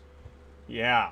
Which again is very common in secondary market. I mean, someone might say, there's 10 at the dealership. They're out in the back lot. Go get them. Right. Or maybe they said come pick up 5, and they're like, you know what? I meant 7. Yeah, that happens a lot too. So you want to be able to add. You want to be able to add stuff as needed. Although that said, depending on your communication, the dispatcher can also add it in the back office, and then the driver can just tap refresh on his app and boom. Nice. We have an update. So right, because driver could be at location and the dispatcher gets the information. So right, or maybe he's not even there yet. Maybe he's on the way. Yeah. Right. As long as whenever you do any event on the app, we call a communication event. Anytime basically the screen changes, really. You arrive, you load, you sign. Anytime you do something, it updates to the server and then pulls everything back. Nice. So anytime you do something, it's refreshing the data. So you don't have like loads that they were already picked up, but they still say picked up, or right? These like hangers on. You're like, where is it? Like lost children. Right, and then like Niall showed you on the dispatch end, is it actually like not only does it highlight for the driver when he picks up stuff, and he can see that he's done with it, but on the dispatch end, it colors it, so the dispatcher just pulls up the trip and go, he's picked up the first 3 locations, he must be en route to the 4th location. You almost have a good idea of where he is at that point. And if it's if he outgated the 3rd location at 1 in the afternoon and you know where he's going next, you probably know where he is. Right. That's right. That's right. You can logically follow, since you have enough breadcrumbs. You can start to put the picture together on the other end, even though you may not. I mean, we have tracking as well, and we do that. We do actual GPS tracking, but I mean, even without resorting to that, you can. It's pretty easy to figure out what's going on. Nice. Hey, by the way, show me a couple photos. Like, show me. So, like, what about like marking damages on photos? You can do all that, sure. Right? Yep. So it's just gonna be a black photo because tablet's on the ground. Okay, fair enough. Fair enough. So after you take every photo, it just keeps opening the photo app until you back out. So you can take a whole bunch of photos right away. Awesome. Then after that, you expand, click Markup Photos. And it's going to tell you to select which photo you want to do markup on. Oh, nice. It'll show you the select which nice crystal clear black picture. Oh yeah, crystal awesome, clear. Man. We're picking up at midnight. Yeah, and your flash is broken. Exactly. But that's right. That's easy. All right.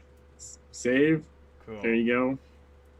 And I saw on their Aiag codes. So if you're picking up new cars, you can mark Aiag codes.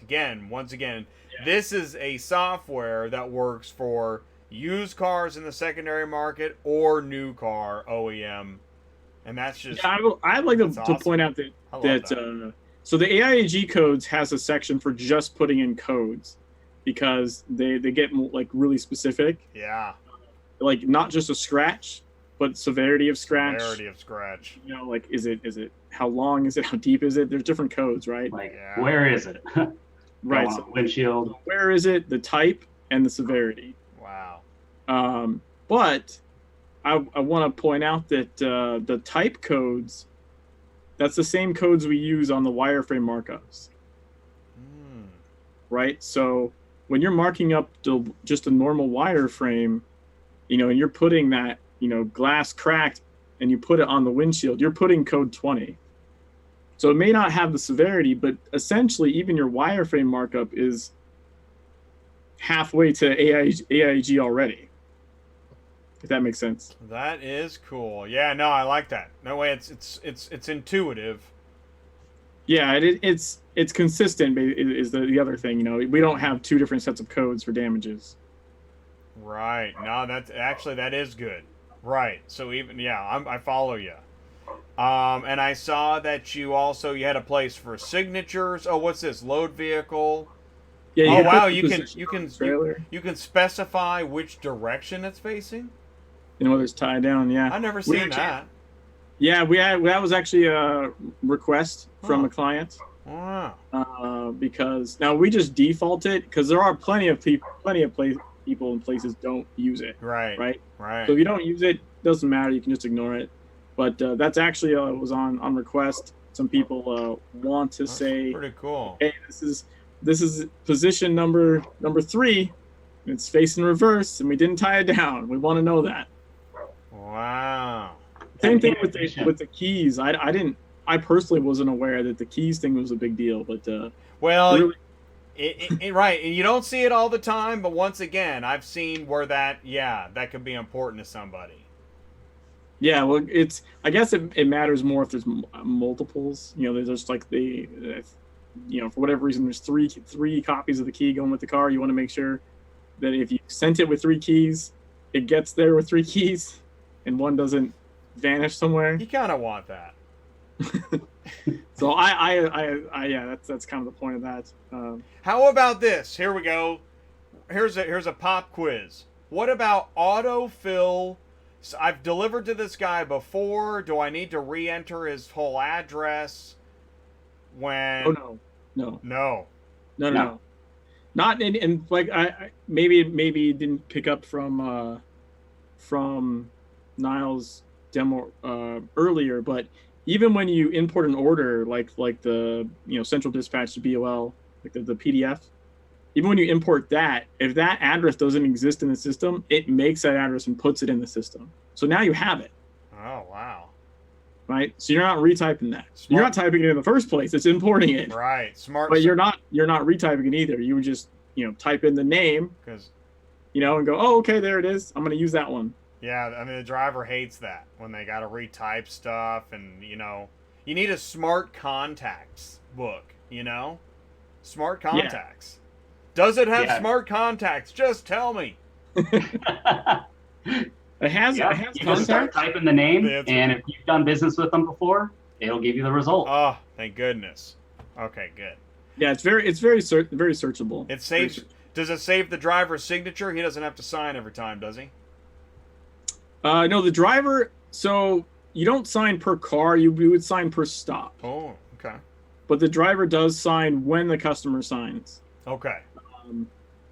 I think that's because the tablet can change, right? Or maybe one driver picked up, one driver's delivering. Maybe your tablet broke and you're I'm gonna use my phone now. I had a work tablet. I ran it over. I'm gonna grab the app on my phone real quick. You know what I mean? Yes. But so the other thing I think is it's just part of that kind of more relational thing. Like when you're interacting as the driver with the customer and you're having them sign, they see you sign. We both agree your car had this scratch when I picked this up. And I'm glad you said that, because that is actually that. Now we're talking about the customer, whether it's the shipper or it's a dealer or POV customer, is they want to feel like the game isn't rigged, that everybody's doing their part. Turn your key, sir, and you go to the safety deposit box. You don't show up at the safety deposit box and it's already open and the bank's already got all the money, but then you both turn your key and you go through a process, a valid process. So I'm having a flash flood apparently. Oh man, is that what that is? Wow. Yeah. Really? We're still getting flash floods? Haven't we had enough? Apparently not. Oh man. I'm telling you, right? We do. Let's do this, guys. Here's what I want to do. We're going to continue the conversation, but I want to do something fun. I want to bring in one more. It's 9:40. Here's what I want you to do. I'm going to ask you guys, I want you to stick around for 30 more minutes. Please, hang around, because when we come back after the break, we're going to have Constantine. Oh, let's do this. Let's stop that sharing here for a second. When we come back after the break, we're going to have Constantine from All Car Haulers. He's going to explain what that is. I think you're going to want to hear about it. We'll talk to you soon. Quotify is the first online shipping utility feature that helps you to retain the relevant traffic and capture business which is typically just sent away.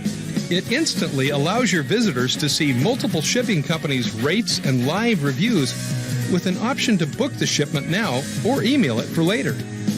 If you have car shipping relevant traffic, then why not swing the bat and make some money along with some other added benefits? The best part of Quotify is that it's free. Yes, that's right. We actually pay you to offer your visitors something they most likely need anyways. So let's wrap this up.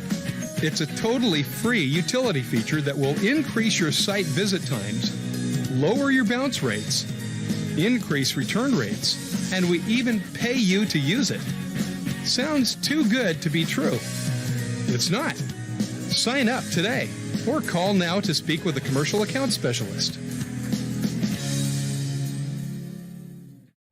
All right, and we're back. And by the way, I do want to thank you, Moozy. Thank you, Moozy from Truckify, for joining the show, for the super chat. I really appreciate it. And make sure that, you know what, let the market decide, right? And there's all kinds of reasons why you might need one solution over another. Listen, again, if you are a small, mid-size, or large fleet, and you're in the OEM new car hauling space, and you need a strong, robust solution that's flexible, and you can get a hold of the guys and ask questions, I'm telling you, GoPhore Auto Carrier Software is an amazing solution, and we really are happy to have you guys on the show with us tonight. So what we're doing now is, let's see, no Ty is not here. We got Niles, we got Jay, We got Isaac, IT Director at GoPhore. And what we're going to do now is, I like to make sure that my panel is stacked, right? That's actually a Fortnite term. And Fortnite, when you've got as much loot as you need, you are stacked. Well, we're going to be stacked here on Auto Transport Intel for this last half hour. Constantine from All Car Haulers is joining us. He's going to tell us what All Car Haulers is, what he's working on, and if you're just joining the show now, we are continuing our conversation with GoPhore Auto Carrier Software. So let's do this. I know I saw some live chat coming in, and I peek at it on the corner of my eye. Moss, did you have any questions for GoPhore? I saw several posts, and Isaac, I think you can see the live chat. Oh, actually, we got a Quotify question too. Let's talk about Quotify for a second. This is really interesting. If you're in car hauling, if you're in the car hauling industry, car shipping, let's say you're a carrier, let's say you're a shipper, let's say you're a dealer, you could do insurance, you do truck equipment, trailer manufacturing, and let's say, or maybe you're Auto Transport Intel. Hey, wait a second. And maybe you get those random questions. Can I get a quote on moving a car from, Phoenix to Rhode Island? And you're like, I bet, you know what? I don't know. Can you?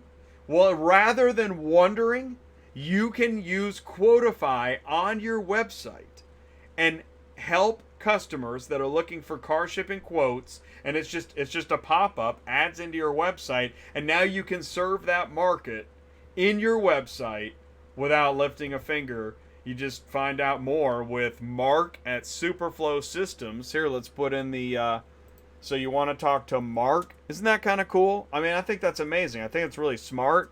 In fact, I think we all have something to learn there. What if we all, the challenge would be to make it efficient, right? So that we don't have this website of all these crazy pop-ups, right? But if we could get to the point where maybe that's one of the future ways that technology can be advantageous, rather than just being worried that Siri and other microphones are listening, maybe they're helping. So what if I just said, maybe I'm holding my phone, I said, I wish I had a car shipping quote. Boom! Quotify pops up on my phone, and I'm just starting to get a quote right then and there. Somebody from the future just went, see? He gets it. So, Constantine from All Car Haulers is with us also. I want to welcome you to the show, Constantine. Can you see us and hear us okay? I can hear you great, see you great. You guys can see me, hear me. Awesome. Okay, thank you. And Niles and Isaac, you can still see us and hear us. We're all here together. We're good. Think so. Okay, awesome. So, Constantine, now that we have you here, will you tell us what is All Car Haulers? So All Car Haulers, I started it very recently. It must be about 3 months now. It is the most extensive list that I found so far of every car hauler nationwide. I have them separated by state. You can see where they're based out of city-wise as well. And you're able to find a car hauler for your own needs right off of that list. The idea is to eventually build up to add what lanes they're running. Hopefully, car haulers start developing their own simple web pages, Facebook page, so retail customers and brokers can reach them directly. So, let me get this straight. Because I think I know the answer, but I like a little bit of drama. Sure. So, if I want to get a list of car haulers, where do I go? Oh, right. Before me, nowhere. Right. Now you come That's to true. me. I mean, it's true, right? Like, okay, Very so true. if you're especially if you're a new broker, okay, right? And you're getting you've hooked up with lead generators, you're paying for leads. Now you need to serve customers. How do you find carriers? You couldn't. You had to hopefully throw it on a load board and somebody calls you, right? You couldn't be proactive and start just calling numbers saying, hey, I got this car, it's going there. You're in that area usually. Are you going there? And start working that. Isn't that amazing? It's so simple, and yet nobody's done that. I worked for a broker for quite a while, and unless they had called us to work with us, I had no clue who to call. And not only, that's the thing too, not only are you building a list, but your goal is to make this a list of reliable, updated information. As much as possible, yes. Exactly. So, I mean, can you imagine? And then there's thousands of carriers. Thousands. Out there, right? We're thinking, according to Ziggy at IATA that I spoke to recently, he thinks it's upward of 15, 20,000 that just do car hauling. On my list, I have close to 8,000 or 9,000 right now. And you know what's? I'm glad you said Ziggy, because I saw he posted on Facebook recently. Yep. Did you see what he wrote? I did. And he wanted to create a list with the lanes and especially safety information, their insurance up to date and all that, which is something that I want to work on as well. And we spoke about it. And, I hope he does a great job with that too, and as soon as possible. The more information out there, the better for everybody. You have got your work cut out for you. I do. That is a ton. So this is cool. I'm just going to say it right here on the show. You can't own everything. Like praise the load. Somebody's going to run with that. Okay, good. Somebody should. So I'm sitting in Auto Intel Summit last week, and we're listening to dealers talk about digital retailing. And one of the companies, one of the digital retailer dealers, because that was another thing that some of them talked about, is how this is posited. As a dealer, I dare you to try to buy a car from your own website. And that's a shocking statement. It'd be like, you think you've got this grandiose thing. Well, I dare you to try and consume it, right? Because you're going to find out there's a lot of problems. For example, you go to a dealer's website and it says, hey, welcome to Jimmy Bob's. Are you looking for new or used? And as a customer, you're like, well, I don't know. Bye. So, okay, well, that went well. So really what you want to do is, hey, welcome to Jimmy Bob's. How much are you looking to spend a month? Oh, that is an interesting question, Jimmy Bob. And then suddenly, before I can even think, it starts to pop up some windows. $300 a month, $400 a month, $200 a month, and it shows types of cars with those kinds of payments. The program is guiding you through the process. Now that is effective digital retailing. So I'm sitting there, I'm watching this stuff, and in that process, I thought, it'd be cool. What if on this mobile app of car haulers, and you're a broker and you're just flipping through your list of all car haulers, you could see a picture of the trailer of Jimmy Bob's car haulers. 3-4 car, 4 car hauler, 5 cars. Oh, I really like that guy's setup. What kind of trailers he got? Oh, what's his running lane? Oh, how long's he been doing it? What's his safety score? That would be ridiculous. That would be great, yes. And I know, this is a lot of work, but... It is. And really, that would be something that I would have to rely on the actual carriers themselves to reach out, create a big community of it, and really promote their business for themselves, right?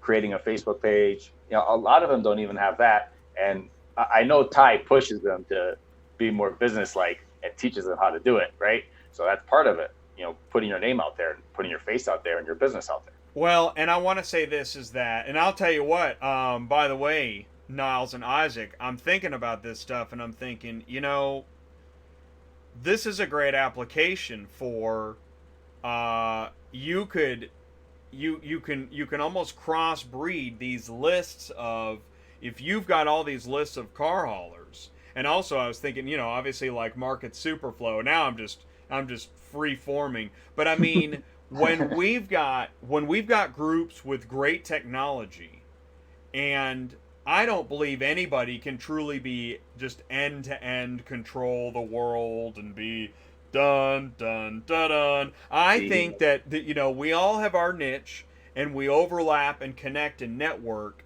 and there are so many great opportunities to dominate a niche and then overlap with others that have dominated their niche. I'll tell you what, yeah, you come up with this great list of car haulers, and I know a TMS and mobile app that would like to help all of them, you know, make sure that they manage their loads better, that they update all of the parts of the ecosystem at the right time with the right information. Seems like an incredible opportunity here. And then also this makes me think of ACV Auctions. This is a company working hard to make sure that they help carriers stay loaded, but they don't do the management piece. And they don't have a list of all the car haulers. Sure. It's amazing opportunities here. And so last week when I'm at Auto Intel Summit and I'm talking to these dealers and digital retailers about what I'm working on with Auto Transport Intel, I'm like, you know, you got 15 magazines on bass fishing and 30 TV shows about house flipping, but there's nowhere for car haulers to go to actually share all this new information. We are on the precipice of actually helping in a way that hasn't been done before. I mean, it's very exciting. When I first started, there was no information anywhere, right? Well, how can you not be? No, there wasn't. No, there was a guy at a truck stop making it rain, and then there was and then there was a couple Facebook groups telling you you're a loser. Yeah, which happens all the time, but that's, you know, no here nor there. By the way, I want to say this too, is that yes, I think drivers need Facebook pages and social media, but I also know that most importantly, they need to stay loaded, stay profitable, and if you're new, learn best practices. What's a gate pass? Don't say you'll just pick it up after. I'll find out before if it's going to need a winch, if it has no tires, get pictures, get the lot number, call the Copart, find out what their hours are, all that stuff. Sure. So, They need to you have to have a script in your head and ask that, and you do it as a dispatcher. And if they're dispatching themselves, they need to know that, or at least know to ask their dispatcher all these questions, because, the dispatcher information put those notes. Those notes are going to be amazing in the app. I'm glad you said that, because I wanted to say this. So Constantine, we've talked about all car haulers. Constantine, your background is you worked for a broker? I worked for a broker, and I started my own car hauling. Okay. As well. So I drove, broker, loaded cars. Okay, you've done it all. Dispatched my own loads. Dealt with 17 different apps from every broker's app. There we go. Sending them certificates from everybody have their own little weird way of doing things. I dealt with it all. So exactly. Okay, good. So you know what it's like to deal with car hauling software, different mobile apps. Were you able to join and see some of the demo of GoPhore? I did. What comments do you have? So it looks pretty all-encompassing. It seems like it's going to work pretty well. My biggest issue I had and this was with every app, even the good ones, if I was in an area where, and I'll tell you this, up north Nebraska, no Wi-Fi, no signal, no coverage, almost nothing works. I need the app to still be able to work in the background and then send out the information once I hit. A lot of them didn't do that. Ours does that automatically. When you drop signal or drop connection, it flips into offline mode. Okay. And it saves everything you're doing. And then when you come back online, it sends. And if for whatever reason there's an issue with that, like they have cell signals can sometimes be spotty, right? And that can cause issues where you're like, you're online, you're offline, you're online, you're offline. So something like that, you just wait till you get to like a hotel or something, with a decent connection, and then you can tab the settings and say, send my offline information, send it all right now, because I know my connection's stable right here. But the big part of our system, like I was telling Jay earlier, is every time there's a communication event, it pulls all the information fresh from the system. So if any changes have been made, it pulls it, right? So you always have your entirety of your trip, all your stops, your notes, the addresses, emails, everything's in the app itself. From the moment you log in, so essentially you only have to have internet connection when you log in. Once you've logged in, it's pulled everything. So then if you go offline and it switches into offline mode, you're not going to like arrive at the stop and it doesn't know what bin you're picking up, right? Oh, no, it has it. It's there, right? So you're going to do all the stuff you're going to do. You're going to mark up photos. You're going to capture signatures, everything. Once you come back online, it's going to send all of that back to the server. So the only thing that would happen that would be like delayed would be, let's say you outgate and you're offline. Well, the fact that you picked up at 10 o'clock a.m. isn't going to, trigger that email notification to the client until you actually send it, half hour down the road. So 30 minutes later, the notifications will go out because you've sent the data. And now it says, oh, yeah, he picked it up at 10. It still have the right time and date. It records when you did it. Oh, perfect. That is sweet. Because that is a big, I love that you asked that. That is a big one, is this concern about what happens. And not only is it a concern, but we've heard of instances where there are apps where the data is like stuck or caught in between dimensions. Yes.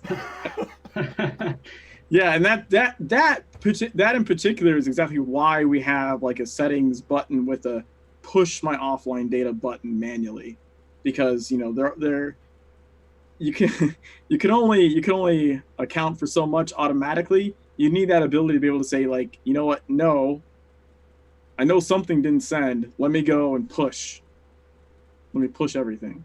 And it gives you a visual count of how many files it needs to upload. Yeah, it'll say like you have 100 things waiting to be sent. You should probably send them. Wow. And then it'll click down and say, I've sent, and when I say 100 things, it's probably not like 100 orders. It's more like 100 events, right? You arrived, that's an event. You loaded, that's an event. You captured a signature, that's an event. So, but yeah, it's that was really big when I was designing the app in the first place. I assume you heard that complaint from multiple people, because it happens a lot. Yeah. It was a pretty big deal, because this was like my second leap at a mobile app for a car. We had a client years back that did some car hauling in addition to freight hauling, and did like a really simple app just for them, which was a learning experience all the way around for everybody, them and me. And one of the big things was make it dispatch driven. Right, you don't want the driver typing in his order number that he's got to pick up. Right, he needs to be dispatched to his device. This is what's for you. So when he logs in with his name, he just gets everything that's for him. Right, and you want that data to be consistent. The dispatcher is always in charge. He sends everything to the device. The device just updates back and then says, hey, give me everything again, because you're right. I sent you what I sent you. Now send me everything back again. So the device always has the most updated information from the dispatcher. And the offline interaction was huge at that part in designing it was that, because that original client, this is like 8 years ago or something, they were delivering in like California hills. It was always a mess. Bad reception. Yeah. Like it was basically like you might as well have just made it an offline app only. So okay, here we are. Good example. So there you are. You're offline, and you have no reception. You're the driver. You're with your app, because we've heard Ty say before. The guy said, "I can't pick up my car because my app doesn't work." And Ty's like, yeah, you can pick up your car even though your app doesn't work. And the guy's like, no, I cannot. Okay. Offline, can you still pick up your car with the app even though you're offline? Yeah. Right. Everything. Because it'll Photos, still function, it'll act normal, everything. and once you get back into cell service, then it'll update. The only thing it does is it may pop up a notification telling you it went offline, and it changes the background color. Just Both of those. Yeah. so that you know, just by looking at your app, Nice. like, oh, I'm in offline mode. Because it'll do it automatically. You don't have to touch anything. That is cool. It flips, and then like the shade of color changes, and you go, oh, I'm in offline mode. Okay, cool. Right. That's kind of cool. Yeah, it's just kind of one of those. It's human things. You want some kind of visual. As human beings, yeah, we colors and whatnot help us know, oh, something is different. Yes, exactly. And it's okay. Because if it just went into offline mode, you know what I mean, and then you're like calling the dispatcher, like, no, I picked it up. Like, they didn't get the email yet. What happened? You look at the app, you're like, oh, I know what happened. The color in the background changed. I'm still in offline mode. Hold on, let me get a signal and make sure it sends. Now you should have it. That's cool, man. So that's like, again, it's a compassionate social auto carrier software. It's the carling software that cares how you feel. It has mood colors. Mood colors. That's awesome. All right. Did you have any other good ones? Constantine, that was a great one. Do you have any other good ones like that? So the one thing that I can think of, since I had to use so many different apps, is there a way? Can I link up the GoPhore app with all the other ones, the VTest, the Ship Cars, the RAT Dispatch, so I can actually have all that information in that main one? Because I know all these companies, they want you to use theirs. It's going to be almost unavoidable, but can I at least somehow link it up so I don't have to take the pictures twice? Incredible. That's an incredible question. And that is a big question. This is an industry question. And that's actually a good way to phrase it. It's actually an industry issue, in my opinion, because there's not very much we can do because we have no way to impart the information to the other apps unless they let us. If that makes sense. And would that be an API? Exactly. Right. Exactly. So really, that's more about getting everyone kind of as an industry on the same page. Like, hey, it does not smart for there to be, 700 different iTunes. Like, everyone needs to be using, if not the same thing, at least compatible. Right? Like there needs to be a way that you can accept information into your app. And I would say the same for ours too. You know what I mean? We should be able to accept information into our app.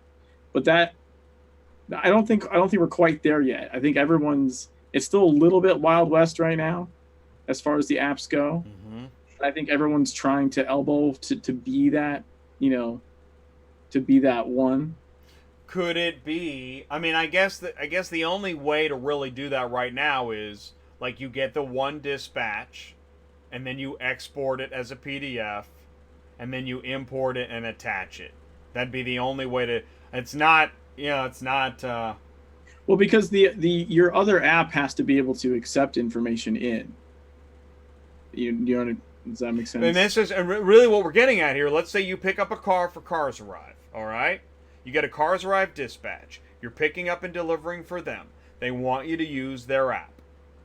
Right. You have to use their app. Right. I'm not. And this is actually, there are instances where this does apply to a Cars Arrive, and United Road is another one, because United Road, you have to use our app for this manufacturer, right, or whatever. And so there you are. So you've got the dispatch through UR Auto Loads. I know I switched from Cars Arrive, but that's just the way it goes. So I got the dispatch on UR Auto Loads. I'm going to use VTAS to pick up and deliver, but I also, really, my main business is inside of GoPhore.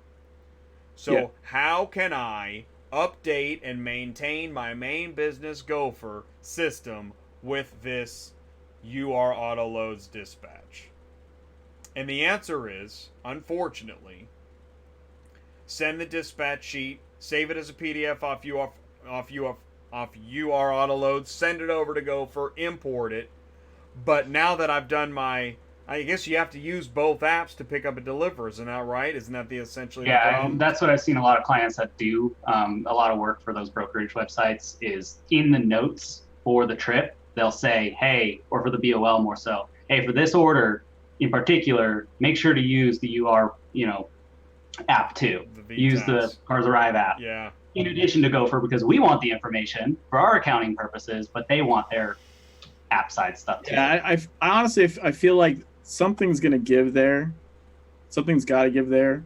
Everyone can't have, there can't be 10 million apps for essentially the same function without some kind of, it's like EDI, right? EDI didn't happen overnight. That electronic interchange Bible, that needs to happen,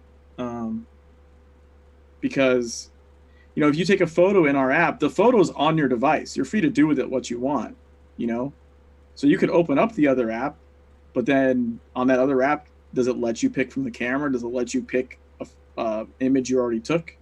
I don't know. It would depend on that app. If I remember correctly, they do not. You have to take it on the spot. Right. So if you have to take it on the spot on yours, and you take it on the spot on mine, then how do you not have to use both of them?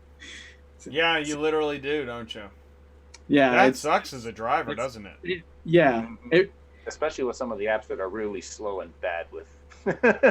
Yeah. Well, yeah, because then it's like programming. For ours, you have offline mode, but maybe that other app you don't. Now what are you doing? I would say I think for most of our clients, it's not too big of an issue, as like that's not their main focus. You know what I mean? Like if you're doing a little bit of A and B, you've got your OEM loads you're doing, that's not a concern. Like period. That's just not a concern. So it's only like, oh well, for this particular order, yeah, we've got to go use that app like once or twice. But I can definitely see that as a bigger problem for drivers that are or even companies with dispatchers that are trying to do all these different ones. Like, how do you deal with? It's like trying to have 10 different phones on you. Like, why are you doing that? And I'll tell you, oh man, my phone was packed. I would have to just erase text messages, personal phone, pictures, all that, just to fit the apps in and their updates. Because at some point it became where I had 10 apps on the phone that I needed. I also used, Cam Scanner and Write on PDF and Google Drive, so I can send all these brokers all the information that they ask every 5 minutes, right? Well, at least with our system, the notifications part isn't on your device. Right. That's huge. On our system, it's our backend is taking care of all of that for you. As long as you put in the right email, it's just automatically going. You don't have to worry about it. So there's that. But I really do think that it's something, you're talking about what issues kind of face the industry, and it feels to me personally, having been doing this a while now, and doing like freight software prior to this even, is that the auto hauling is kind of one of the last areas, even of transport in general, to really get into the tech end of it, like wade into the tech pool. Yeah. Well, and I love that you said that. And actually, perfect timing. Rodovaldo Avila says why Central Dispatch doesn't make an app. And this is very interesting because, okay, I'm gonna say this. It's something that kind of comes up at when conferences are happening and people start talking. And I know this came up at Auto Intel Summit in a group talk I was having. Is that why doesn't Central Dispatch have an app? And the answer, I've speculated about the answer, and I think my speculation is becoming more of just the real answer, which is that Cox Automotive is so embedded into the dealer side of what happens with the vehicle, whether it's new or remarketing or digital retailing services. It's all about the car, okay? The car, but not the car hauling part. car hauling is such a small part of trucking, such a small part of the actual life of the car, that's not where they're focused. They're focused on the car, the consumer, when they buy, what needs to happen to the car to get them to buy it again, what needs to happen for the dealer to be able to sell it, resell it, retail it, the customer experience once they own the car. It's all about the customer and the dealer, and none of what I just said has to do with the car hauler. So my question, actually, that I think I'm getting closer day by day to actually talking to somebody there. I've got a couple business cards of some guys at Cox that I met, but they weren't in the car shipping space. And the company is so ginormous that they have, I mean, literally, they have spaceships of people, and none of those people even work in car shipping and car hauling, and don't even, they're like, wow, yeah, I've heard of Central Dispatch like long ago. But the point is that I think Cox Automotive, it's better to say Cox Automotive, that they're focused on, yeah. See, and Muzi says Central Dispatch said they're building an app now.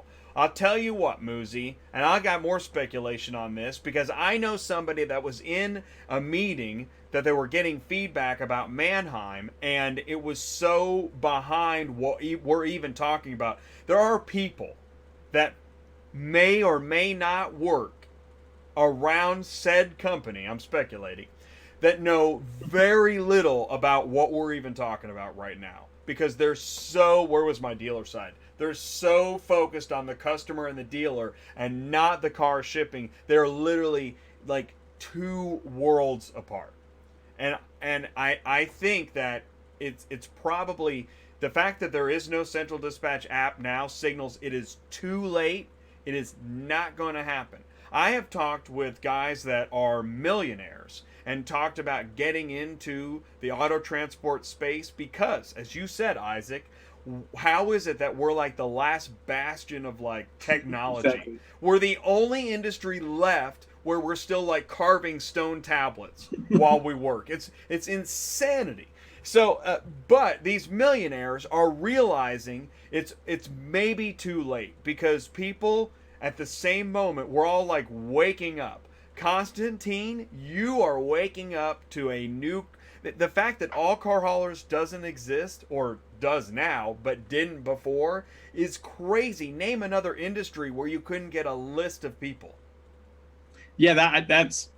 Well, it is a problem for us, because, like, okay, we like to show, people that haul cars, like, hey, this may or may not work for you, but certainly you should check it out, right?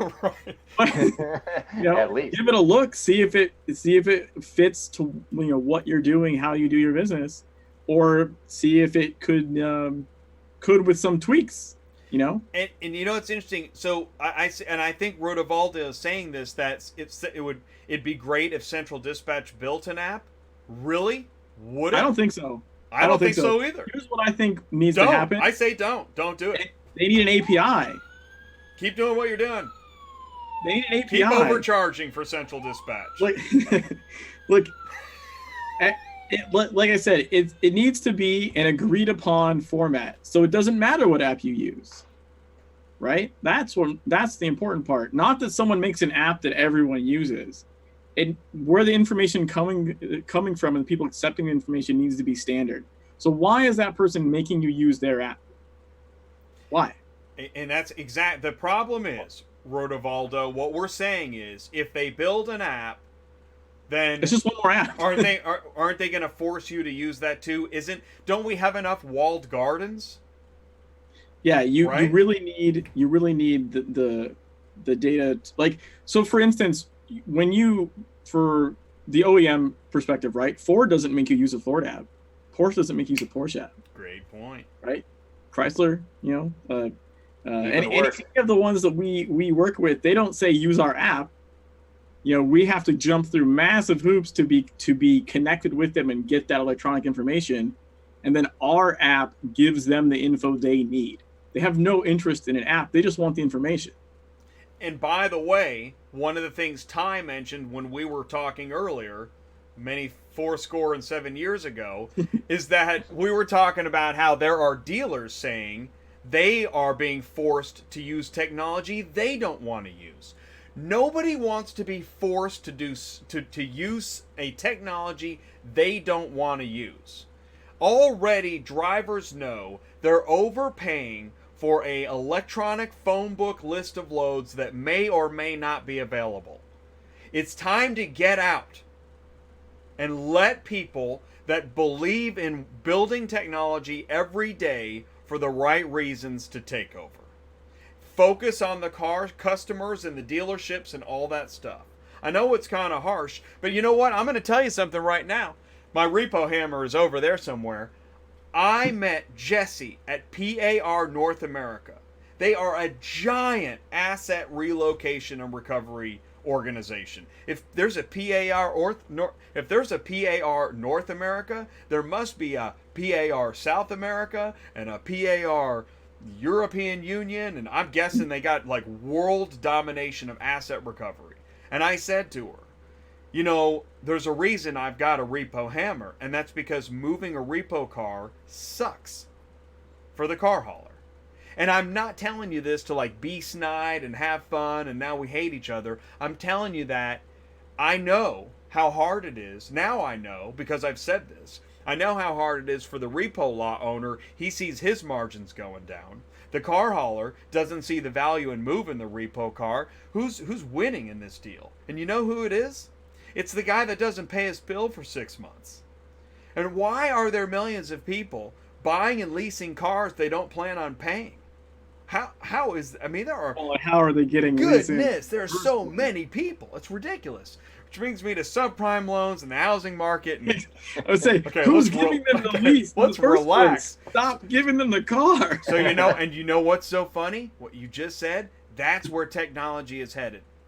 They're trying to make better technology to stop this from happening in the first place. Which brings us back to digital retailing and dealerships and asset recovery and the cameras and knowing your buyers and consumers. But getting back to car hauling, if you can build a list of all car haulers and you guys focus on making the greatest car hauling software, and then companies like Cox focus on dealerships and customers, we're really going to start to help this industry evolve in the way it just hasn't yet.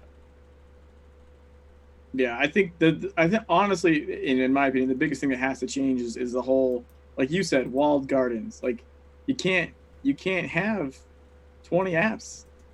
You can't. It's not working. It doesn't make sense. And realistically, no one's probably going to want to give up their app. What they need to do is every one of those places needs to be able to accept information. They need to be able to say, hey, you can use our app, or to send us that information this way. Like, connect with us. Right. Because that way it works just like it would be like EDI with any of the manufacturers. You'd be like, oh, you're an ex-broker. Hey, I want my drivers to work with you. So what's your API? What information do I need to send you and where? You set up that linkage, and now they can take information from, app A, B, C, and D. And they have their own app if a driver doesn't have one. But really, what's the? I honestly fail to see why everyone's so hot to have their own app. You're not making anything off of it. Well, and that gets into data, which is actually another reason why we're having trouble with people working together. Is everybody wants to say, "Well, I control the data." Constantine. Exactly. They all have it in their head that they're going to be able to control the market all of a sudden and put everybody else out of business. Yes, true. But that's the only logical explanation for forcing an app to be used and disallowing that app from connecting to anything else, right? Because it really makes no other sense. It's just me trying to really control that market segment, be able to control prices paid to car haulers, right? That's a big one, because every few bucks times a few thousand cars that they're shipping, especially the big boys, it adds up to millions of dollars. And, that's money that could easily be going to, Joe car hauler, and instead it's staying in that, brokerage. And it's really what it is. And then you can say, it's the driver getting screwed again. Yeah. It's really what it is. And you know what? I like that you said that, because really, if this industry is headed in the right direction, and I like seeing Matt from ACV Auction is saying this industry is headed in the right direction. Anybody who's really putting the carrier first is with the industry headed in the right direction, because it is all about the carriers. Without the carriers, this is all just a bunch of tiddlywinks. It is. Yeah. And maybe some bigwigs think in 5 years or something they're going to have all these automated stuff to do it for them. But, they're mistaken. Not in five. But that's the way they're thinking, right? Yeah. They're thinking, oh, we'll be able to get rid of them slowly. Well, or at least control them enough until that happens. So we have to break through that control, not allow them to do it, share information. The more information we have, the easier it's going to be to get paid properly. And by the way, here's a mind blower, and then we're going to go soon. I'm sitting in Auto Intel Summit. They're talking about Carvana. Get this. Did you know that the guys driving the single car haulers, the ones you see on the commercials, are not necessarily car haulers? The one that delivered, I was talking to somebody, and the instant they were talking about was a notary public driving that thing. As in no CDL, no... Not a car hauler, nope. Right. Not even a real driver. Just a guy with a notary delivering cars. And I thought, now that is interesting. As a car hauling community, we need to be aware of what it is that these changes that are taking place. Just because we see something that looks like a car hauler doesn't mean there's a car hauler driving it. And it's the trucking industry knows this too. They are tired. Oh my gosh. Semi drivers have had it up to here with guys driving pickups without a CDL saying they work in trucking. Right. Yeah, the no CDL requirement is kind of mind-boggling to me. Just because it's under 26,000 pounds and I doesn't mean it's not dangerous, and you don't need to have a professional behind the wheel. And I'm not, and I want you guys to know, I'm not weighing in on who is a trucker and what's a super trucker. I'm not going to weigh in on that. I've never driven, I've never loaded. I'm coming clean. But what I am saying is there are people with these strong opinions, and if they're the ones, driving where things are headed, it's just important to know that. But yeah, I mean, like you said, even though it's 25,000 pounds and you don't need a CDL, it's still pretty intense equipment. Oh, definitely. And especially with a pickup truck that doesn't have a stopping power and all that, you might actually have to be even more skilled as a driver. Isn't that interesting? Because you're not stopping the way a big Class 8 is going to stop. You don't have the gearing, you don't have the weight in front, first of all. Just because I drove a U-Haul truck, with all my stuff in it, doesn't make me a truck driver. Which some of those are big enough to should need a Class B. Honestly, I drove like the full length one, and I agree. I had no business driving that damn thing. There was a scratch along the top of it. Yeah. Yeah. I've driven a car, and also just like in U-Haul, you can rent one of those things where you can drag your car, lift up the front too. You're not a car hauler. Nope. I've attached. You're a tow truck driver. I spent time figuring out how to attach one of those for my mom when she was moving. Yeah. And middle of the night, attaching that middle of the road. How safe is that really? And you can just rent one of those, and anyone can just be like, "Well, I think it's hooked up okay," and go ahead and drive it. Yeah, man. If that tire's not ratcheted down well, and this gets back into, and I think that. We know there's a lot of value to a lot of these parts. And so when the cost of something gets so cheap, right, there's a point where, man, is this too cheap? Is this too easy peasy? Have we devalued the level of ability it takes to actually do this?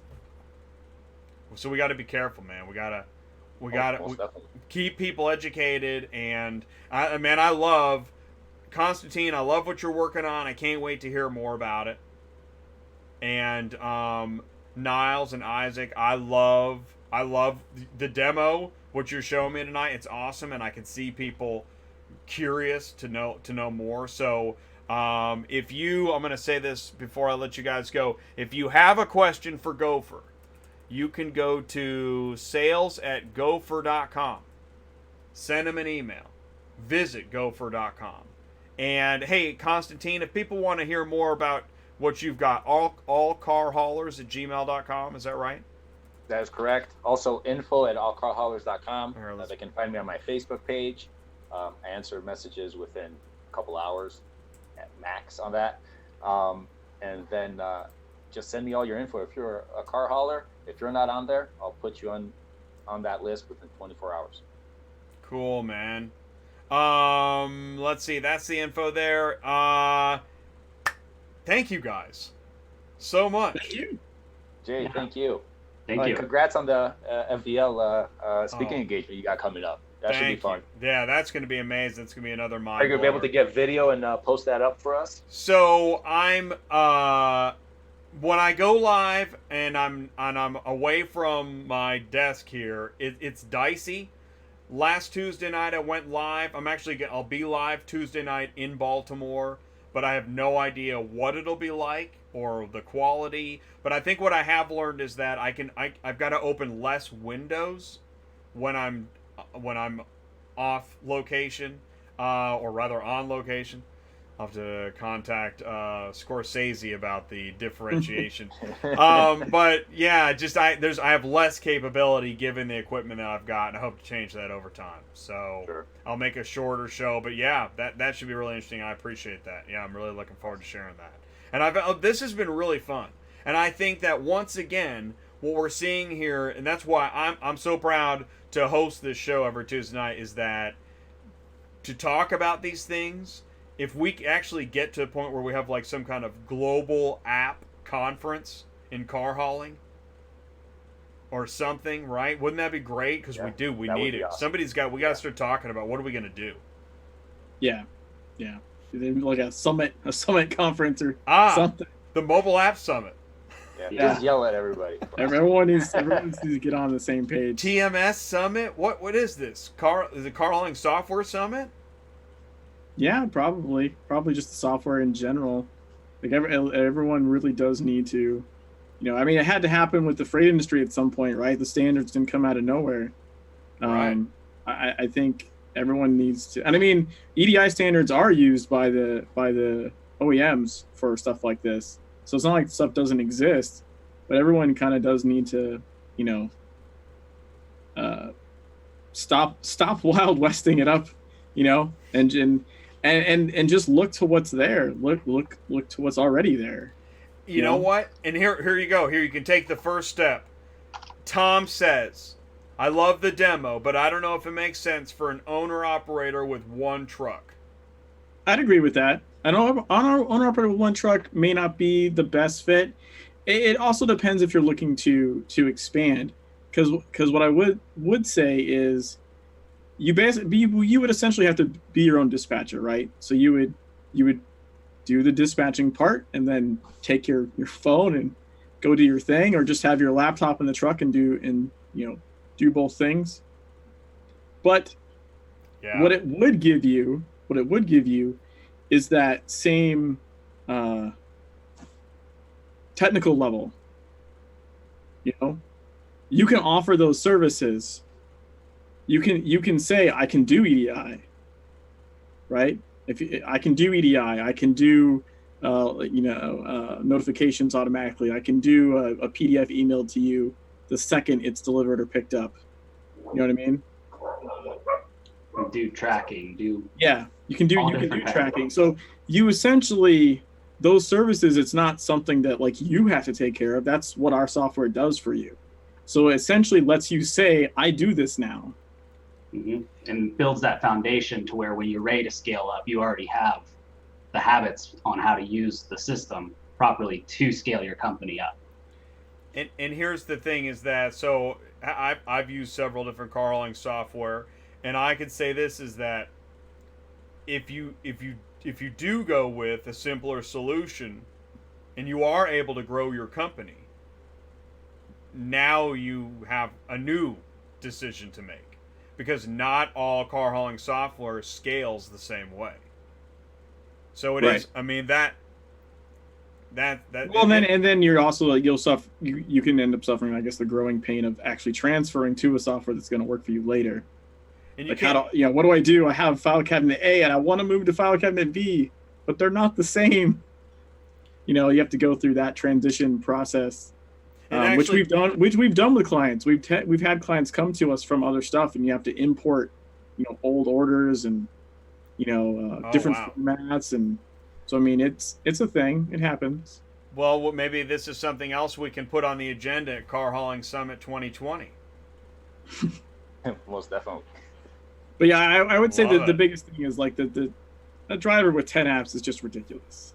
There's no need for that. And not to mention, and I'll tell you what, I do know that one of the companies we mentioned tonight, one of the what I'd call the top 5 car hauling load boards, they are working on a new mobile app. So maybe Central Dispatch that's not the one I'm referring to. Maybe they are actually working on a mobile app, because I know of at least one other company that is too. And so maybe really when this next phase rolls out, we're going to really realize, wow, we really do need Car Hauling Software Summit. So yeah, it's going to get interesting. It's early days yet, because in many ways, yeah, this industry is still way behind. Because I mean, if you think about it, why do you care what app someone uses, as long as you get the information that you've decided you need? So if the guy can give you the electronic signature, if he can give you the automatic notification on pickup and delivery, if he can give you the photos and the markup and all that stuff, why do you care what app it is, as long as you got your information? Well, and a lot of companies would say, I don't care. Right. Just pick up my car. Then it's like, then why are you making me use your app? Just let me send you that information. And that's where I think, as we have found out and seen, is that some of the strict requirements, you must use my app, we find that that strictness, those rules do bend. And yeah, I think you've heard of instances where a company that said you absolutely, positively must use our app, and then some company has problems and says, I'm telling you, man, I don't even know if we can pick up your car unless you work with us. Right. And then they kind of allow it. I mean, it's one thing to have an app for people that don't have another way to give you the information, right? But as that company, whoever you are, with putting out your own app, you should be able to enter into agreements with other companies to receive information from them. My experience from the freight industry, that's super common. Like we do that all the time. Well, and I think what about a company that's built their own internal system? There has to be situations, I agree with you, there must be situations where you must just release the information, let another technology handle, or just let the information in. You don't even have to release it. Just say, what do you want from me? My app will send it to you. Just tell me what you want. Are you guys available to have conversations with other technologies to create those pathways? Sure. Yeah? All right. Hey, man. Well, we got one. We found a company that's willing to talk to other companies. And they are called GoPhore Auto Carrier Software. You heard it? Honestly, like I said, EDI is something we've done for many years with freight, and we do it with car as well for like I said, the OEMs. OEMs are all about that. So EDI, API, it's all the same thing. It's all just flow of information. It's about capturing the right information and getting it to the person that wants it, that needs it in the format they want it. That's all it is. Wouldn't that be cool to run a test with a objective carrier and see if they can pick up a load on an app and have that load picked up on a different app simultaneously? Wow. You blow people's minds. You did what? Right? And it would have to be not one of the bigs, right? It would have to be like, what I mean by that is, you know what I'm talking about. I'm talking about companies that are some of the nation's largest broker carriers, or they're so locked into a certain auto auction that they literally just can't even discuss it. So, right. Set those guys aside. There are still other companies with mobile apps and dashboards that have the ability to meet in an undisclosed location with anonymous aliases and just talk through, you know, the confessional screen about possibilities. Yeah, I mean, it's like I said, it's to me from my standpoint as a developer, it's a little bit silly.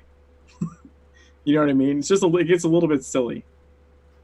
You know, I mean, thankfully, most other parts of the tech sector more or less stopped doing that. You know, everyone's more or less realized that like locking everything down is not how you generate. It's not how you generate traffic. So I'm going to share this. So I had this idea for a commercial, and I'm going to say it now because I doubt I'm going to have time to make this commercial. But the car hauler is the lady walking past the construction site, and the stereotypical construction workers are the car hauling mobile app developers, and they're catcalling the car hauler. Hey, what's up, car hauler? You like this mobile app? Come and get some. Because that's kind of how we are right now. Forget that other guy. It's crazy. But, you know, the thing is that, I mean, it is tough. Because, I mean, as a company, you have certain obligations within your company and your standards, and you want to make sure your customers are satisfied, and then there's, you know, I mean, we all have expenses, so there are certain business ramifications and considerations we must have.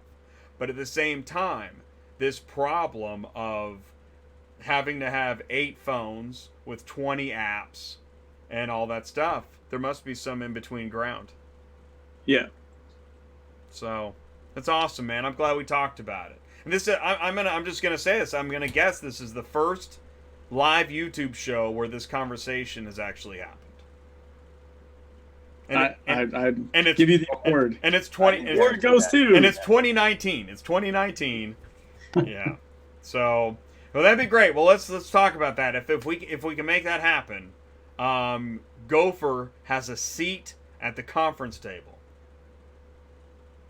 Sounds good. Okay. Cool. All right, you guys. I know the audience is getting tired. It's 10:30. They got to get up early. You know, they got to make sure they get to Copart in time to spend 4 hours trying to winch on a wheel that they didn't even know was laying around in the parking lot. Right? Well, you know, Copart is a fun. It's a fun tough game. It's a of tough. Hide and seek It's and a. wait. It is. It's a tough gig, and everybody else has all these strict rules that you got to follow. So.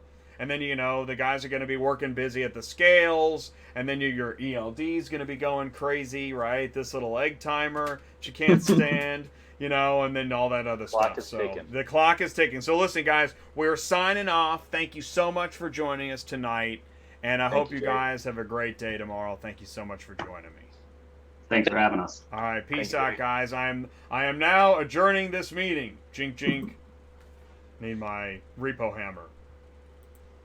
Okay, guys, there you heard it. Oh, that's the show lineup. Let's not do that. Let's see, where is my video capture device? Let's change that. In case there's anybody still here listening and tuning in. Yeah, no, that was pretty, I like to keep an interesting ending, and that was definitely interesting. The monitor behind me shut off, and see, when I click the button, the screen doesn't pop up, right? So listen, you guys, clearly it's time to go to sleep. I want to thank you guys so much for joining me tonight. I will be live in Baltimore next Tuesday night, so that's not going to be the normal show, but I'll be winging it. Ty and I are so excited to be at Finished Vehicle Logistics at Import Export as guests of Automotive Logistics Media and Company. We're so excited to check that out and bring you more information about it. Please do tune in every Tuesday night if you get a chance. If you have a question, please do share it. I want to make sure that, listen, if you need a trailer, Sun Country Trailers, right? If you've got a question about car hauling software, you go to GoPhore. All right? I want to make sure that if you're an auto transport broker and you have broker questions for software, check out Superflow. Okay? And make sure, listen, if you're a car hauler, you know you've got to stay loaded, get paid faster. You need a load board, something new. acvauctions.com/ATI. And I highly recommend that if you need dispatcher training, or you want to be a broker, or you need a dispatcher to help you stay loaded, you want to talk to Sue at Murphy Auto Dispatch Services. Thank you guys so much, and thank you all for participating and contributing to the show. It means a lot. Thanks for being here with me, saying hello and checking in, and I will see you soon, Tuesday night from Baltimore. You guys take care, and thank you so much. I appreciate you guys. Thanks so much. I'll see you in a week.